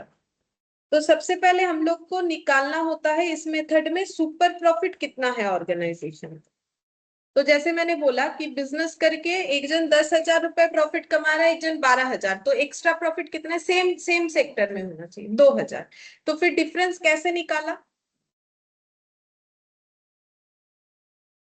हाँ, अब यहाँ तो मैंने 2% का बात कर दिया, लेकिन जरूरी तो नहीं है कि हम लोग मार्केट में जाके पर्सन टू पर्सन ट्राई करें, वैसा नहीं। तो हर एक बिजनेस का एक नॉर्मल रिटर्न होता है, ठीक है। ये जो लोग बिजनेस करते हैं उनको समझ में आता है कि भाई सब्जी का बिजनेस करोगे तो नॉर्मल ये रिटर्न है, कपड़े का बिजनेस करोगे, अब कपड़े में भी अलग अलग वेराइटीज होता है, ठीक है।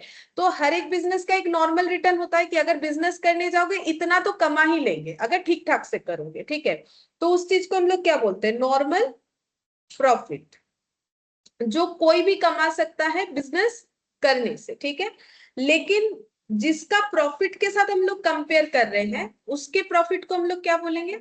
Average profit. एवरेज प्रॉफिट का मतलब कौन सा? जो हम लोग निकालेंगे, ठीक है, एवरेज मेथड से जो हम लोग निकालेंगे। तो स्टेप 2 में आ जाएगा, गुडविल इक्वल टू हो जाएगा, सुपर प्रॉफिट निकाल लिया। अब सुपर प्रॉफिट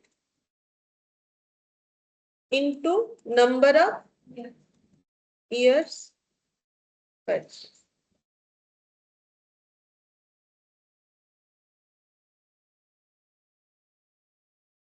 अच्छा, अब देखो एवरेज प्रॉफिट कैसे निकालते हो वो तो मैंने तुम लोग को सिखाया। एवरेज प्रॉफिट कैसे निकालते हो? Sum of adjusted profit divided by क्या करते हो? Number of years. अगर सिंपल एवरेज से किया और अगर किसी वजह से हम लोगों ने वेटेड एवरेज किया तो डिवाइडेड बाय क्या हो जाएगा? वेट। तो फिर यहाँ पर सम ऑफ एडजस्टेड प्रॉफिट कौन सा वाला हो जाएगा? Weighted adjusted profit. तो सम ऑफ एडजस्टेड प्रॉफिट या फिर वेटेड एडजस्टेड प्रॉफिट।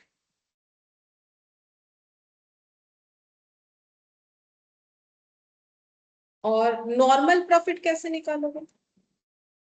बिजनेस में नॉर्मल प्रॉफिट कैसे निकालोगे? हाँ, कैपिटल एम्प्लॉयड या इन्वेस्टमेंट जो बोल सकते हो, कैपिटल एम्प्लॉयड जो भी लगा है into rate of return. Interest नहीं, उसको बोलते हैं रेट ऑफ रिटर्न, जो कि क्वेश्चन मुझे जरूर बताएगा, ठीक है।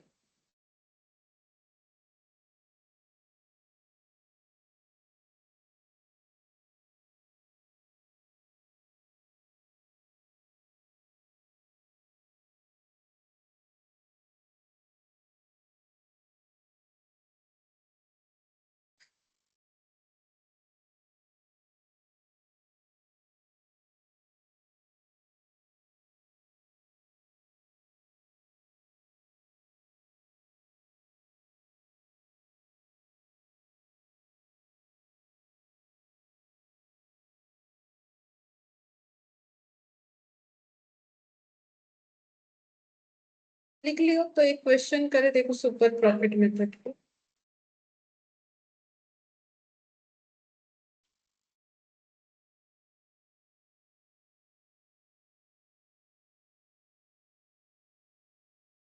देखो जैसे यहाँ पर एक बोला है, यहाँ पर बता देते हैं। देखो बोल रहा है total capital employed by partnership firm was 1 lakh and it's average profit बता दिया है हमें। एवरेज निकालने का जरूरत नहीं, एवरेज प्रॉफिट कितना बता दिए? 25,000। मतलब ऑन एन एवरेज ये लोग 25,000 प्रॉफिट कमाते हैं। कितना बिजनेस में पैसा लगा है? Normal rate of return 22% in case of similar firms working under similar condition. बोल रहा है ऐसे ही सेम कंडीशन में काम करने वाले लोग 22% प्रॉफिट कमाते हैं इस बिजनेस में, ठीक है। तो बोलो कि इनका सुपर प्रॉफिट कितना है? बोलो इनका सुपर प्रॉफिट कितना है, बता सकते हो? पार्टनरशिप फर्म का सुपर प्रॉफिट है या नहीं है तो कितना है?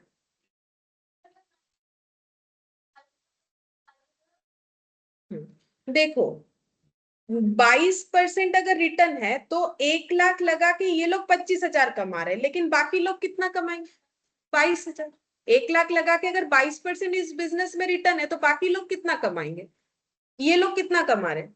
तो ये लोग कुछ स्पेशल करते होंगे, जो भी, अब स्पेशलिटी कुछ भी हो सकता है, इनका लोकेशन, मार्केट पोजीशन जो भी, ठीक है, तो फिर ये एक्स्ट्रा कितना कमाते हैं? तो ये एक्स्ट्रा ही क्या हो जाएगा?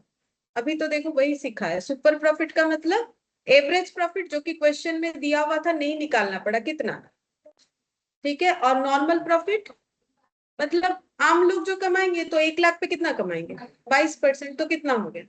तो फिर सुपर प्रॉफिट कितना हो गया? 3,000। समझ में आया कैसे करके सुपर प्रॉफिट निकलेगा? मतलब क्वेश्चन में क्या दिया हुआ रहेगा, नॉर्मल रिटर्न का मतलब समझ में आया। क्वेश्चन खुद बोल देगा कि इस बिजनेस का ये रिटर्न है, लेकिन जिसका गुडविल रहेगा वो रिटर्न ज्यादा कमाएगा। 22% अगर है तो ये लोग ज्यादा कमाते। देख लो 25,000 बाई 1 लाख इंटू 100 करके कितना कमाते हैं?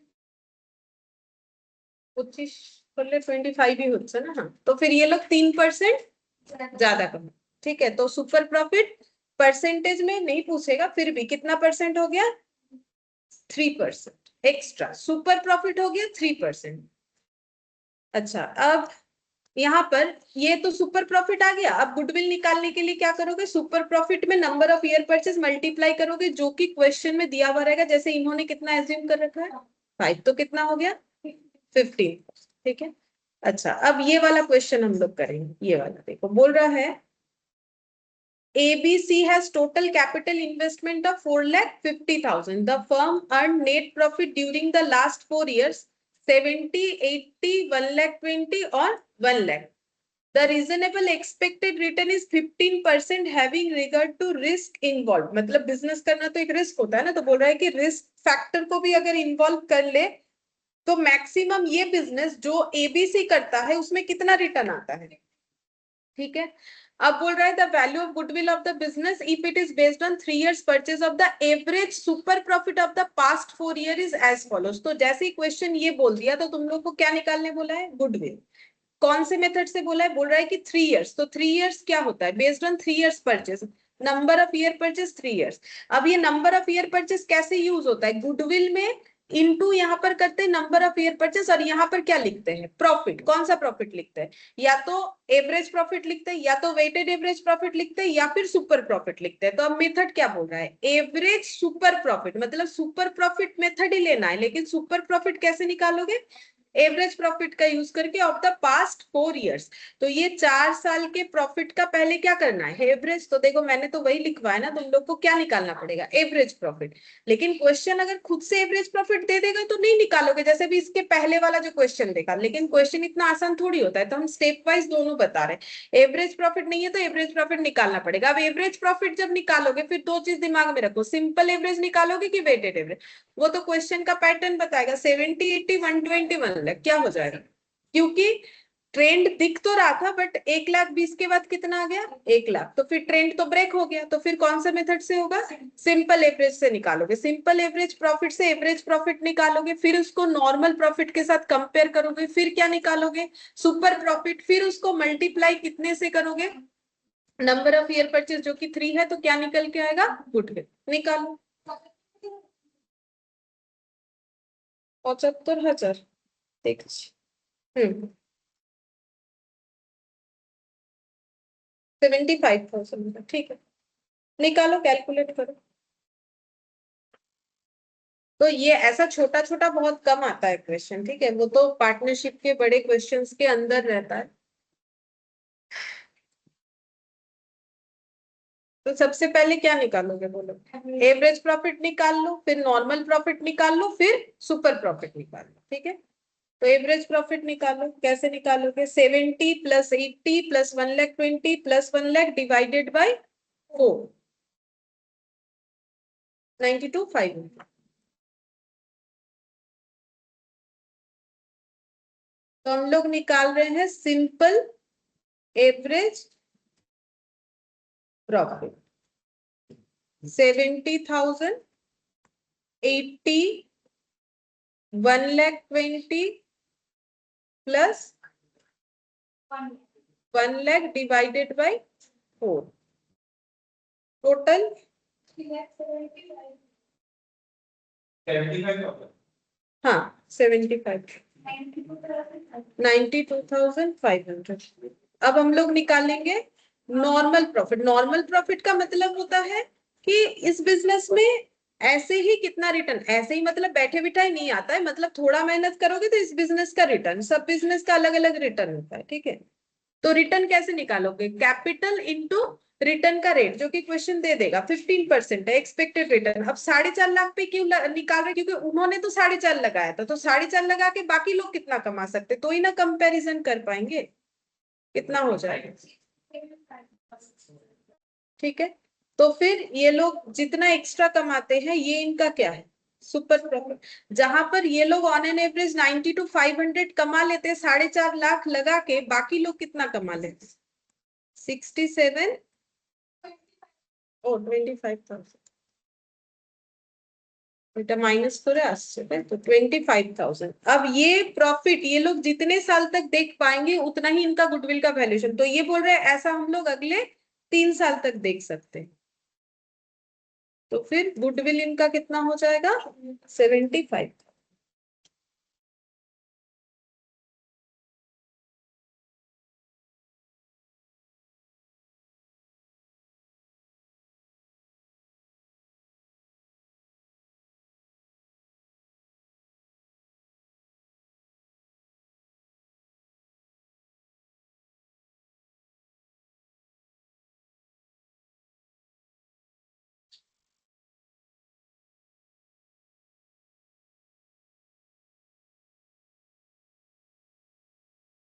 ठीक है, सुपर प्रॉफिट क्लियर है कैसे करके होगा। अच्छा 75। इसके बाद एन्युटी है, उसको हम बाद में बताते हैं, मेन जो है वो बताते हैं। एन्युटी में वैसा कुछ नहीं, सिर्फ वो फैक्टर लगाने से ही हो जाता है। अच्छा अब हम लोग ये वाला पढ़ेंगे, यहाँ पर बोला calculate the goodwill by annuity method of super profit. अच्छा एन्युटी तो सिखाया नहीं, तो इसको एक बार स्किप करते, कैपिटलाइजेशन बेसिस करें, ठीक है। कैपिटलाइजेशन मेथड, तो इसमें कैसे निकलेगा लिखो,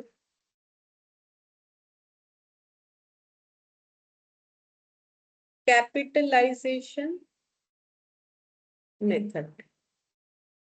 तो उसमें देखो मैंने दो चीज लिखवाया है, क्या लिखवाया है, एवरेज, हाँ, कैपिटलाइजेशन ऑफ एवरेज प्रॉफिट और कैपिटलाइजेशन ऑफ सुपर प्रॉफिट, ठीक है। तो अगर हम लोग कैपिटलाइजेशन ऑफ एवरेज प्रॉफिट करते हैं, ठीक है, कैपिटलाइजेशन ऑफ एवरेज प्रॉफिट, इसका मतलब क्या होता है पता है, इसका पहले मतलब समझ लो। कैपिटलाइजेशन ऑफ एवरेज प्रॉफिट का मतलब होता है कि एवरेज जो प्रॉफिट है जो जनरेट हो रहा है वो कितना कैपिटल लगा के हो रहा है, बात समझ में आया। जैसे कि यहाँ इस ये इसके प्रीवियस वाले क्वेश्चन में ये अभी जो किया, इसमें एवरेज प्रॉफिट कितना था 90 to 500, ये कितना कैपिटल लगा के था, तो 90 to 500 का कैपिटलाइजेशन वैल्यू कितना है 4,50,000, तो इसको बोलते हैं कैपिटलाइजेशन ऑफ प्रॉफिट। और अगर एवरेज प्रॉफिट का कैपिटल वैल्यू निकालोगे तो उसको बोलेंगे कैपिटलाइजेशन ऑफ एवरेज प्रॉफिट। और अगर सुपर प्रॉफिट का कैपिटल वैल्यू निकालोगे तो उसको हम लोग क्या बोलेंगे, कैपिटलाइजेशन ऑफ सुपर प्रॉफिट, ठीक है। तो यहाँ पर capitalisation of average profit method में गुडविल का मतलब क्या हो जाएगा, गुडविल इक्वल टू, लिखो goodwill equal to capitalisation of average profit minus capital employ, और कैपिटलाइजेशन ऑफ सुपर प्रॉफिट का मतलब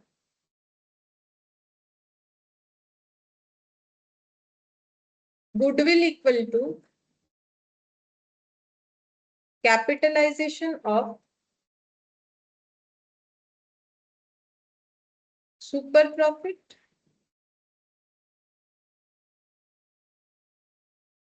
बस कैपिटलाइजेशन ऑफ सुपर प्रॉफिट करने से ही हो जाएगा। क्यों ऐसा होगा हम समझाते हैं, अभी जो क्वेश्चन किया ना उसी से हम समझाते हैं।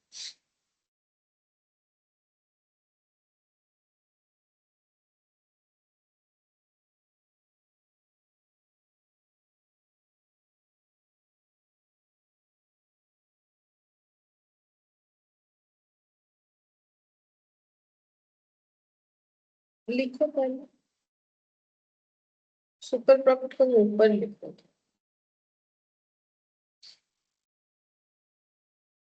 देखो अभी जो क्वेश्चन हम लोगों ने किया इसका बात कर रहे हैं, ये जो एग्जाम्पल किया जहां से हम लोगों ने गुडविल 75,000 निकाला, ठीक है।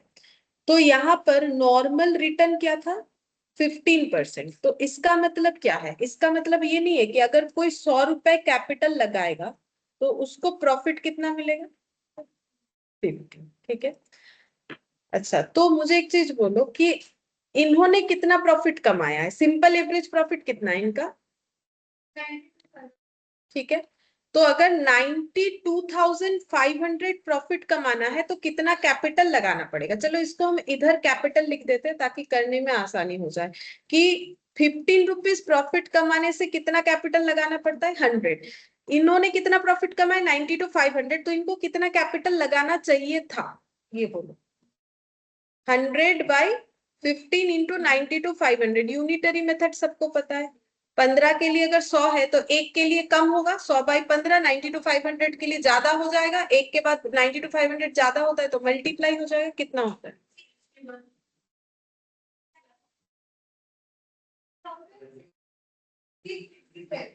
अरे और बोलो, 16,16,667। बट इन्होंने ये प्रॉफिट कितना लगा के कमा लिया, ठीक है।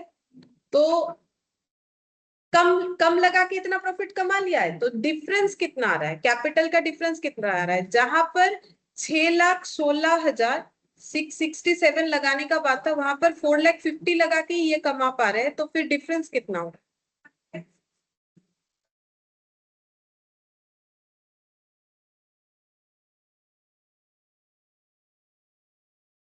এরকম নেই,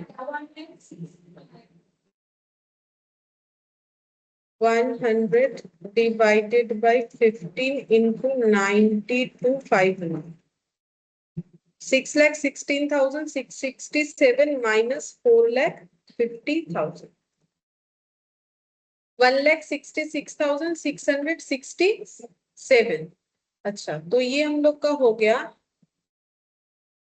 लेकिन मैच क्यों नहीं हुआ, मैच तो होना चाहिए, सिंपल एवरेज प्रॉफिट ये सेम आना चाहिए था, 90 to 500 है, 90 to 500।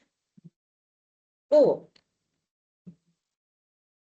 मैंने गलत लिखा, तुम लोगों ने नहीं बोला, नॉर्मल प्रॉफिट है, नहीं एवरेज प्रॉफिट 90 to 500 ही है, ठीक ही तो है, 90 to 500 एवरेज प्रॉफिट है। इतना प्रॉफिट कमाने के लिए 15% के हिसाब से इनको लगाना चाहिए था 6,16,667, इन्होंने 4.5 लाख लगाया। Capitalisation of average profit minus capital employed, value तो सेम आना चाहिए, क्यों नहीं आना,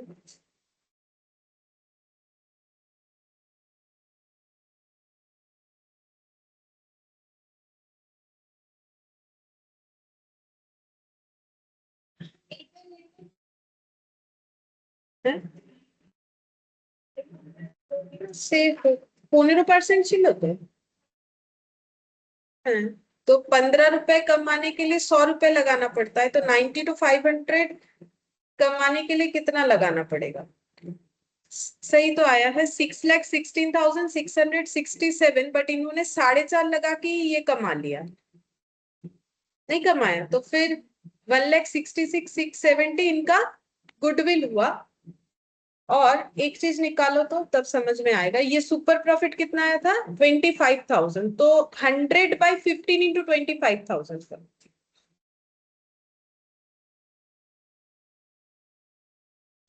आ गया, ठीक है, मैंने तो किया ही नहीं, हम कंपेयर कर रहे थे। ये हो गया कैपिटलाइजेशन ऑफ सुपर प्रॉफिट, हम समझा देते हैं, ठीक है। देखो कैपिटलाइजेशन मेथड में क्या करना है, हम लोग वही वाला एग्जांपल से हम समझाने का कोशिश कर रहे हैं। तो हम ये बोल रहे हैं कि देखो ये क्या है, नॉर्मल प्रॉफिट है कि अगर किसी को इस बिजनेस में 15 रुपए कमाना है तो कितना लगाना पड़ेगा, 100 रुपए। तो ये फर्म जो है जो 90 to 500 कमाता है, वो कमाने के लिए मार्केट का नॉर्मल रिटर्न के हिसाब से इनको कितना कैपिटल लगाना चाहिए था, लेकिन इन्होंने 4.5 लाख लगा के वो कर दिया। क्यों? क्योंकि इनके पास गुडविल है। तो पैसा 4.5 लाख हुआ तो क्या हुआ, बेनिफिट वही 6,16,667 का मिल रहा है। तो ये डिफरेंस को हम लोग क्या बोलेंगे, गुडविल। तो कैपिटलाइजेशन ऑफ एवरेज प्रॉफिट का वैल्यू कितना आया, ये वाला एवरेज प्रॉफिट का कैपिटल वैल्यू निकाला, माइनस क्या कर दिया, कैपिटल एम्प्लॉयड। मतलब जो प्रॉफिट कमाने के लिए मार्केट में बाकी लोग लगाते हैं 6,16,667, वहीं पर ये लोग कितना लगा के कमा रहे, 4.5 लाख।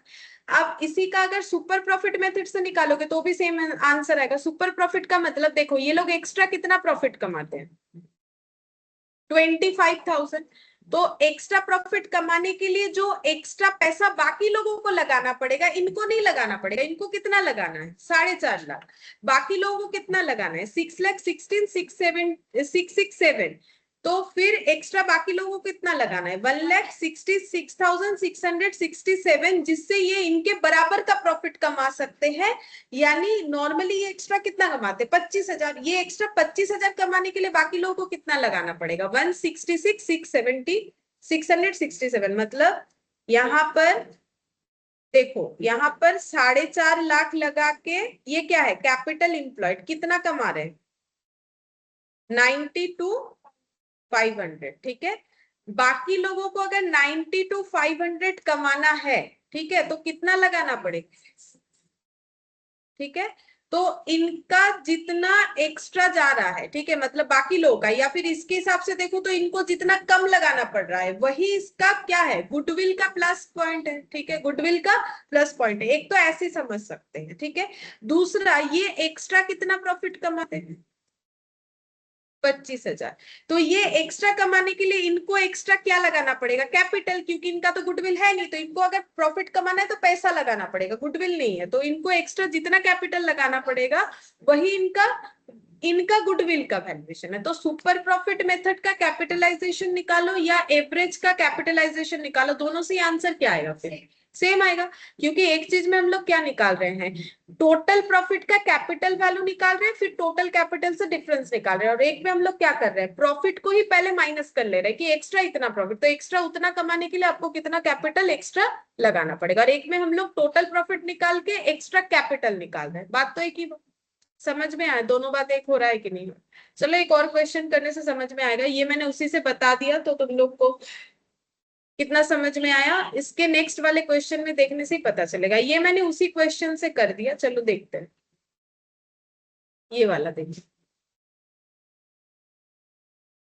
ये वाला देखो। बोल रहा है कैपिटल एम्प्लॉयड है पार्टनरशिप फर्म का 1 लाख, एवरेज प्रॉफिट है 20,000, नॉर्मल रेट ऑफ रिटर्न है 15%। तो तुम लोग इसका दोनों मेथड से निकालो, कैपिटलाइजेशन ऑफ एवरेज प्रॉफिट और कैपिटलाइजेशन ऑफ सुपर प्रॉफिट। ठीक है, तो capital employed by partnership firm, तो पार्टनरशिप फर्म ने कितना कैपिटल लगाया है, 1 लाख। तो capital employed by partnership firm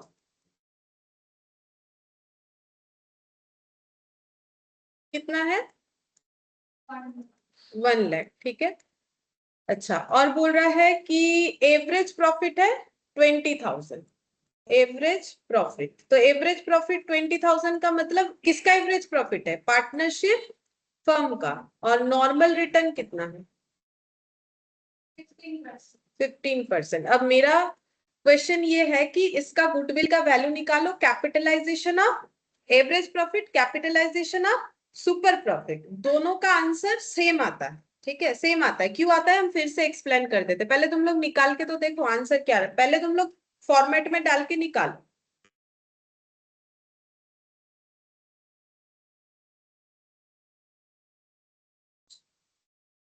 ना तो 33,333।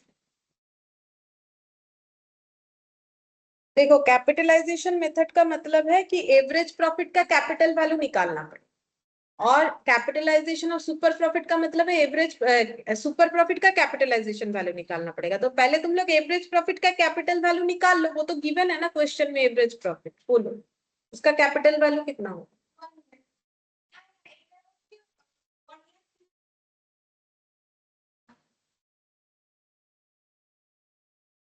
একশো বাই 15 ইন্টু 20,000 করলে যা হবে তাই।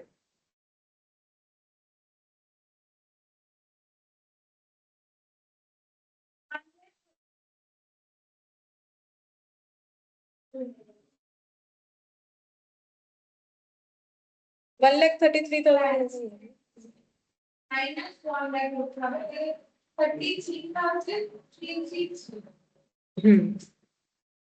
मतलब देखो कैपिटलाइजेशन ऑफ एवरेज प्रॉफिट तुम लोग निकाल पाए हो, एवरेज प्रॉफिट का कैपिटल वैल्यू निकाल पाए हो, नहीं निकाल पाए हो, मुंह देख के लग रहा है नहीं निकाल पाए। अरे एवरेज प्रॉफिट का कैपिटल वैल्यू का मतलब है कि 20,000 कमाने के लिए कितना कैपिटल लगाना पड़ेगा, कैसे निकालोगे। ये क्या बोल रहा है ये वाला 15% का मतलब क्या है। हाँ तो 15 का मतलब 15/100 नहीं होता है, जिसमें पहले बोलो 15 का मतलब, बोलो 15 का मतलब। এখানে 15 মানে কি, एक्स्ट्रा नहीं 15 मतलब रिटर्न मतलब प्रॉफिट, और क्या लगा के प्रॉफिट कमाया जाता है। तो 100 मतलब क्या है। तो ऐसा नहीं हो गया कि 15 प्रॉफिट कमाने के लिए कितना पैसा लगाना पड़ता है। तो फिर 1 रुपया प्रॉफिट कमाने के लिए ज्यादा लगाओगे कि कम। আরে 15 টাকার জন্য যদি 100 টাকা লাগাও তাহলে 1 টাকার জন্য কম না বেশি। 100/15। अब मैंने पूछा है कि 20,000 प्रॉफिट कमाने के लिए कितना कैपिटल लगाओगे। तो 20,000 मतलब ज्यादा नहीं होता एक के बाद 20,000। तो 100/15 इंटू 20,000 करने से जितना आएगा, कितना आ रहा है 1,33,333। ये क्या निकला बोलो। कैपिटल किस चीज के हिसाब से निकाला, 20,000 प्रॉफिट कमाने के लिए कितना कैपिटल लगाना पड़ेगा। ठीक है ये समझ में आया। अभी अभी क्लियर है कि अभी भी डाउट है। इतना हुआ, लेकिन ये प्रॉफिट जो कमाया है पार्टनरशिप हम कितना कैपिटल लगा के कम पैसे में उतना कमा लिया, तो बाकी लोग नहीं कमा सकता है तो क्यों कमाया। गुडविल है, मतलब इनके पास बाकी एडवांटेज है बिजनेस में, तो पैसा कम भले ही लगाओ प्रॉफिट ज्यादा कमा रहे हैं। तो फिर अभी डिफरेंस निकालो कैपिटल का, तो कैपिटल का डिफरेंस जो आ रहा है उसी को हम लोग क्या बोलेंगे गुडविल। कितना डिफरेंस आ रहा है। अब बोलो ये कौन सा मेथड किया।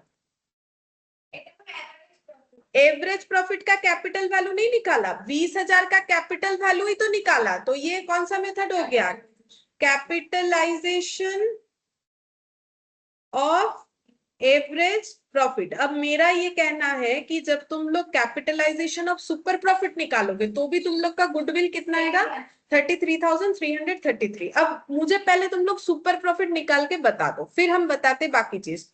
पहले ये बताओ ये capitalization of average profit method समझ में। हाँ पहले ये वाला समझ में आ गया, ये मेथड बिल्कुल क्लियर है। अब सबको ही पहले सुपर प्रॉफिट निकालो, जिनका निकल गया ठीक है, बाकी लोग निकालो सुपर प्रॉफिट। कैसे निकालोगे, नॉर्मल प्रॉफिट और एवरेज प्रॉफिट का डिफरेंस। ठीक है तो एवरेज प्रॉफिट क्वेश्चन में दिया हुआ, नॉर्मल प्रॉफिट कैसे निकालोगे। हाँ तो 1 लाख लगा के अगर नॉर्मली 15% कमा सकते हैं तो नॉर्मल प्रॉफिट कितना 15,000। लेकिन ये लोग कितना कमा लेते हैं, वही पैसा लगा के कितना कमा लेते 20,000। तो इनका सुपर प्रॉफिट कितना हो गया। ঠিক আছে তো ওটাই আসবে, রিজনটা আমি বলতে চাইছি কিন্তু এখনো তোমাদেরকে বোঝাতে পারিনি, সেজন্য আমি আবার চেষ্টা করছি। তো দেখো সুপার প্রফিট कैसे निकाल,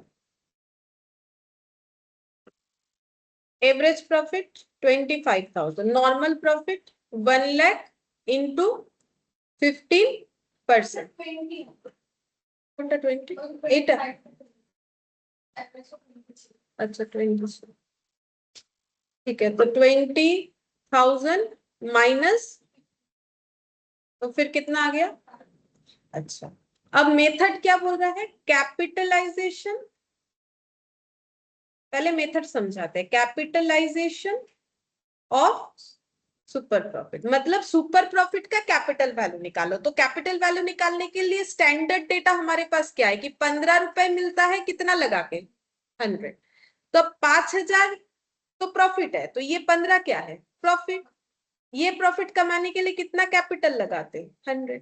तो 1 रुपया प्रॉफिट कमाने के लिए पैसा कम लगाना पड़ेगा। कम का मतलब होता है मैथ्स में डिवाइड करना। अब 15 से 1 गए, कम हुआ, डिवाइड। अब हम ये निकालना चाहते हैं कि 5,000 प्रॉफिट कमाने के लिए मुझे कितना कैपिटल लगाना पड़ेगा, कितना होगा। ठीक है, तो अब यही मेरा गुडविल है, मैंने ये लिखवाया। अब ये समझाते हैं क्यों है। गुडविल कितना हो जाएगा, कैपिटलाइजेशन ऑफ सुपर प्रॉफिट ही गुडविल हो जाए। कैपिटलाइजेशन ऑफ सुपर प्रॉफिट जो है वही मेरा गुडविल हो जाएगा। यहां कुछ माइनस माइनस नहीं करना पड़ा। अब क्वेश्चन है कि क्यों नहीं करना पड़ा, वो भी तो मुझे समझाना पड़ेगा कि वहां माइनस करने से 33,333 आया, यहाँ बिना माइनस करके ही 33,333 आया। तो मुझे एक चीज बताओ कि गुडविल जो हम लोग फाइंड आउट कर रहे हैं वो किस हिसाब से, एक्स्ट्रा जो प्रॉफिट होता है उसी से तो गुडविल निकलता है। ठीक है, तो अब देखो यहां पर एक बार मुझे क्वेश्चन में बोलो कि इन्होंने कितना कैपिटल लगाया था। ठीक है, नॉर्मल रिटर्न क्या था और इनका एवरेज प्रॉफिट कितना रहा 20,000। ठीक है, अच्छा तो अगर ऐसा कोई बिजनेस है जिसमें 15% रिटर्न मिल जाता है तो नॉर्मल प्रॉफिट कितना होना चाहिए 15,000। ठीक है, तो अब हम ये बोल रहे हैं तो ये लोग एक्स्ट्रा कितना कमा ले रहे हैं 5,000। तो ये 5,000 कमाने के लिए जिसके पास गुडविल है क्या उसको कैपिटल लगाना पड़ेगा, नहीं। तो बाकी लोगों को लगाना पड़ेगा, उतना पैसा लगाना पड़ेगा। ठीक है, तो देखो इसका मतलब एक्स्ट्रा तो 5,000 ही हो रहा है, तो बाकी लोग 15,000 तो कमा ही रहे हैं। एक कितने में इनसे पीछे रह जा रहे हैं 5,000 से। तो उस 5,000 के लिए इनको पैसा नहीं लगाना पड़ता है, बाकी लोगों को पैसा लगाना पड़ता है। तो जितना पैसा लगाएंगे वही गुडविल का वैल्यू हुआ, क्योंकि उनको बिना पैसा लगाए वो मिल जाता है। तो इसीलिए 5,000 का हम लोगों ने क्या निकाला, तो वही तो पैसा लगाना मतलब कैपिटल ही हो गया। तो 5,000 का कैपिटल वैल्यू। अब ये और वो मेथड सेम क्यों है, अब हम ये बोल रहे हैं कि अब हम ये 5,000 का कैपिटल वैल्यू का बात नहीं कर रहे, हम बोल रहे हैं कि अगर कोई फर्म 20,000 कमाता है, बाकी लोगों को ये 20,000 कमाने के लिए कितना कैपिटल लगाना पड़ता है वो निकलवाया तुम लोगों से। ये 20,000 कमाने के लिए कितना कैपिटल लगाना पड़ता है, देखो तुम लोगों ने 33,333। ये टोटल जो कैपिटल है ये 20,000 के लिए होता है। तो बाकी लोग भी तो 15,000 तक तो कमा ही लेते हैं। हाँ, लेकिन 20,000 कमाने के लिए बाकी लोगों को कितना लगाना पड़ता है 1,33,333, जबकि ये लोग ये कितना लगा के कर ले। ठीक है, तो इसका मतलब ये लोग जो एक्स्ट्रा कमाते हैं उसी का डिफरेंस तो वो आ रहा है। नहीं समझ में अभी भी कि सुपर प्रॉफिट से ये क्यों आ जा रहा है, इसमें क्यों माइनस नहीं करना पड़ा, क्योंकि पहले ही तो हम लोग प्रॉफिट को माइनस कर ले रहे हैं और उसमें टोटल प्रॉफिट के हिसाब से कैपिटल का वैल्यू निकाल रहे हैं, तो कैपिटल को माइनस करना पड़ेगा। बात समझ में आए कि यहाँ पर हम लोग प्रॉफिट को पहले ही माइनस कर ले रहे हैं, एक्स्ट्रा का कैपिटल वैल्यू निकाल रहे हैं, वहां टोटल का कैपिटल वैल्यू निकाल रहे हैं।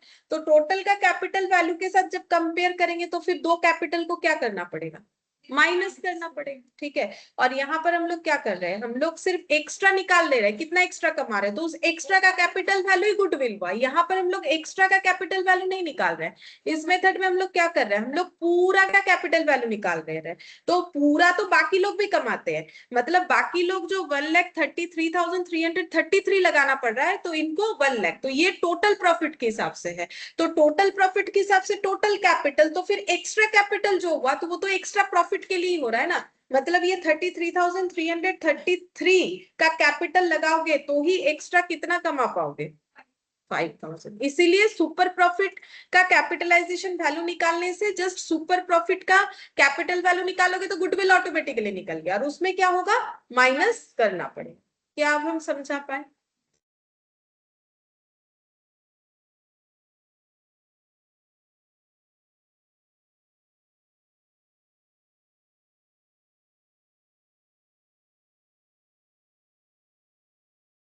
अगर समझे हो तो ये वाला करके देखो, ये वाला।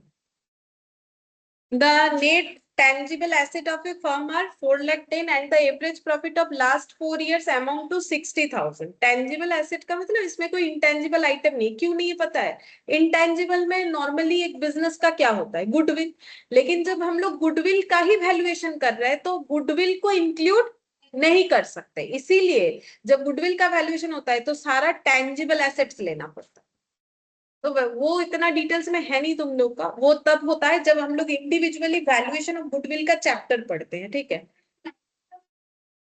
देखिए हाँ 90,000 बोल रहा है कि 410 इनका टेंजिबल एसेट है, एवरेज प्रॉफिट है 60,000, बोला है गुडविल निकालो under capitalization method if reasonable rate on return capital investment is 12%, मतलब हमें कैपिटलाइजेशन मेथड लगाने बोला है। अभी मैंने तुम लोग को समझाया, चाहे सुपर प्रॉफिट मेथड लगा लो, चाहे दोनों में ही आंसर क्या आएगा।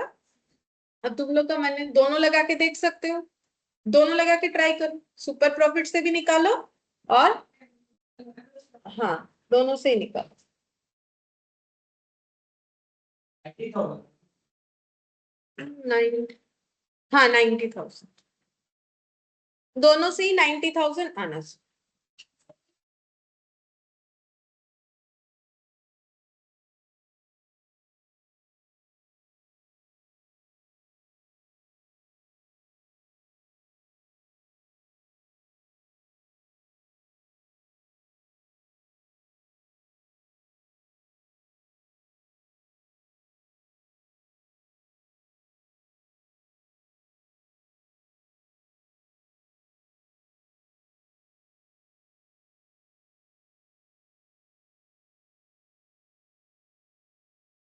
अरे 90,000 देखो, अगर हम लोग कैपिटलाइजेशन ऑफ एवरेज प्रॉफिट करते हैं तो उसमें हम लोग क्या बोलेंगे, देखो नॉर्मली क्या होता है, 12 रुपए प्रॉफिट के लिए 100 रुपीज कैपिटल लगाना पड़ता है, तो 1 के लिए 100/12, तो ये लोग कितना प्रॉफिट कमाते हैं 60,000। तो नॉर्मल के हिसाब से, नॉर्मल हर लोगों को 60,000 प्रॉफिट कमाने के लिए कितना कैपिटल लगाना पड़ेगा, 5 लाख, ठीक है?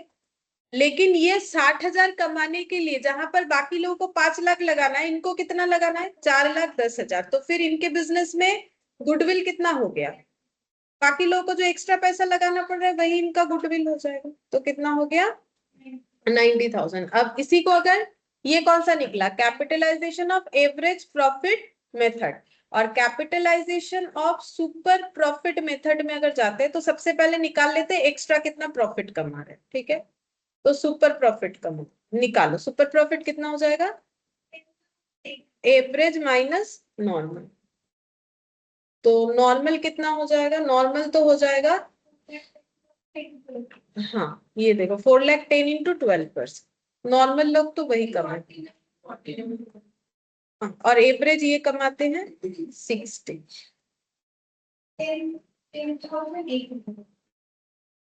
10,000 না, এটা মাইনাসটা কত হচ্ছে, এই 4 লাখ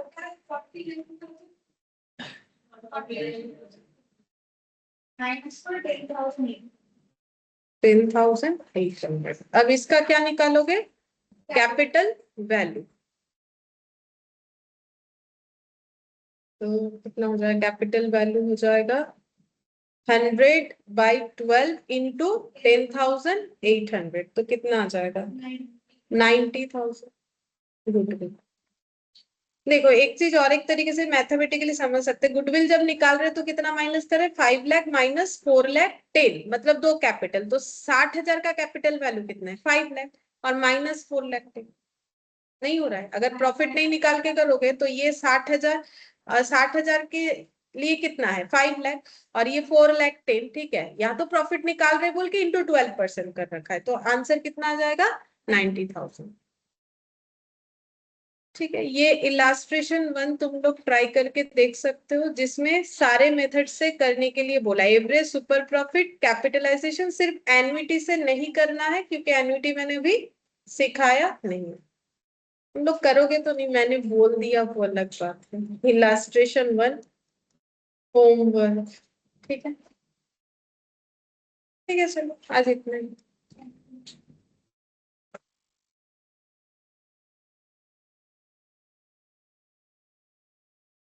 थैंक यू।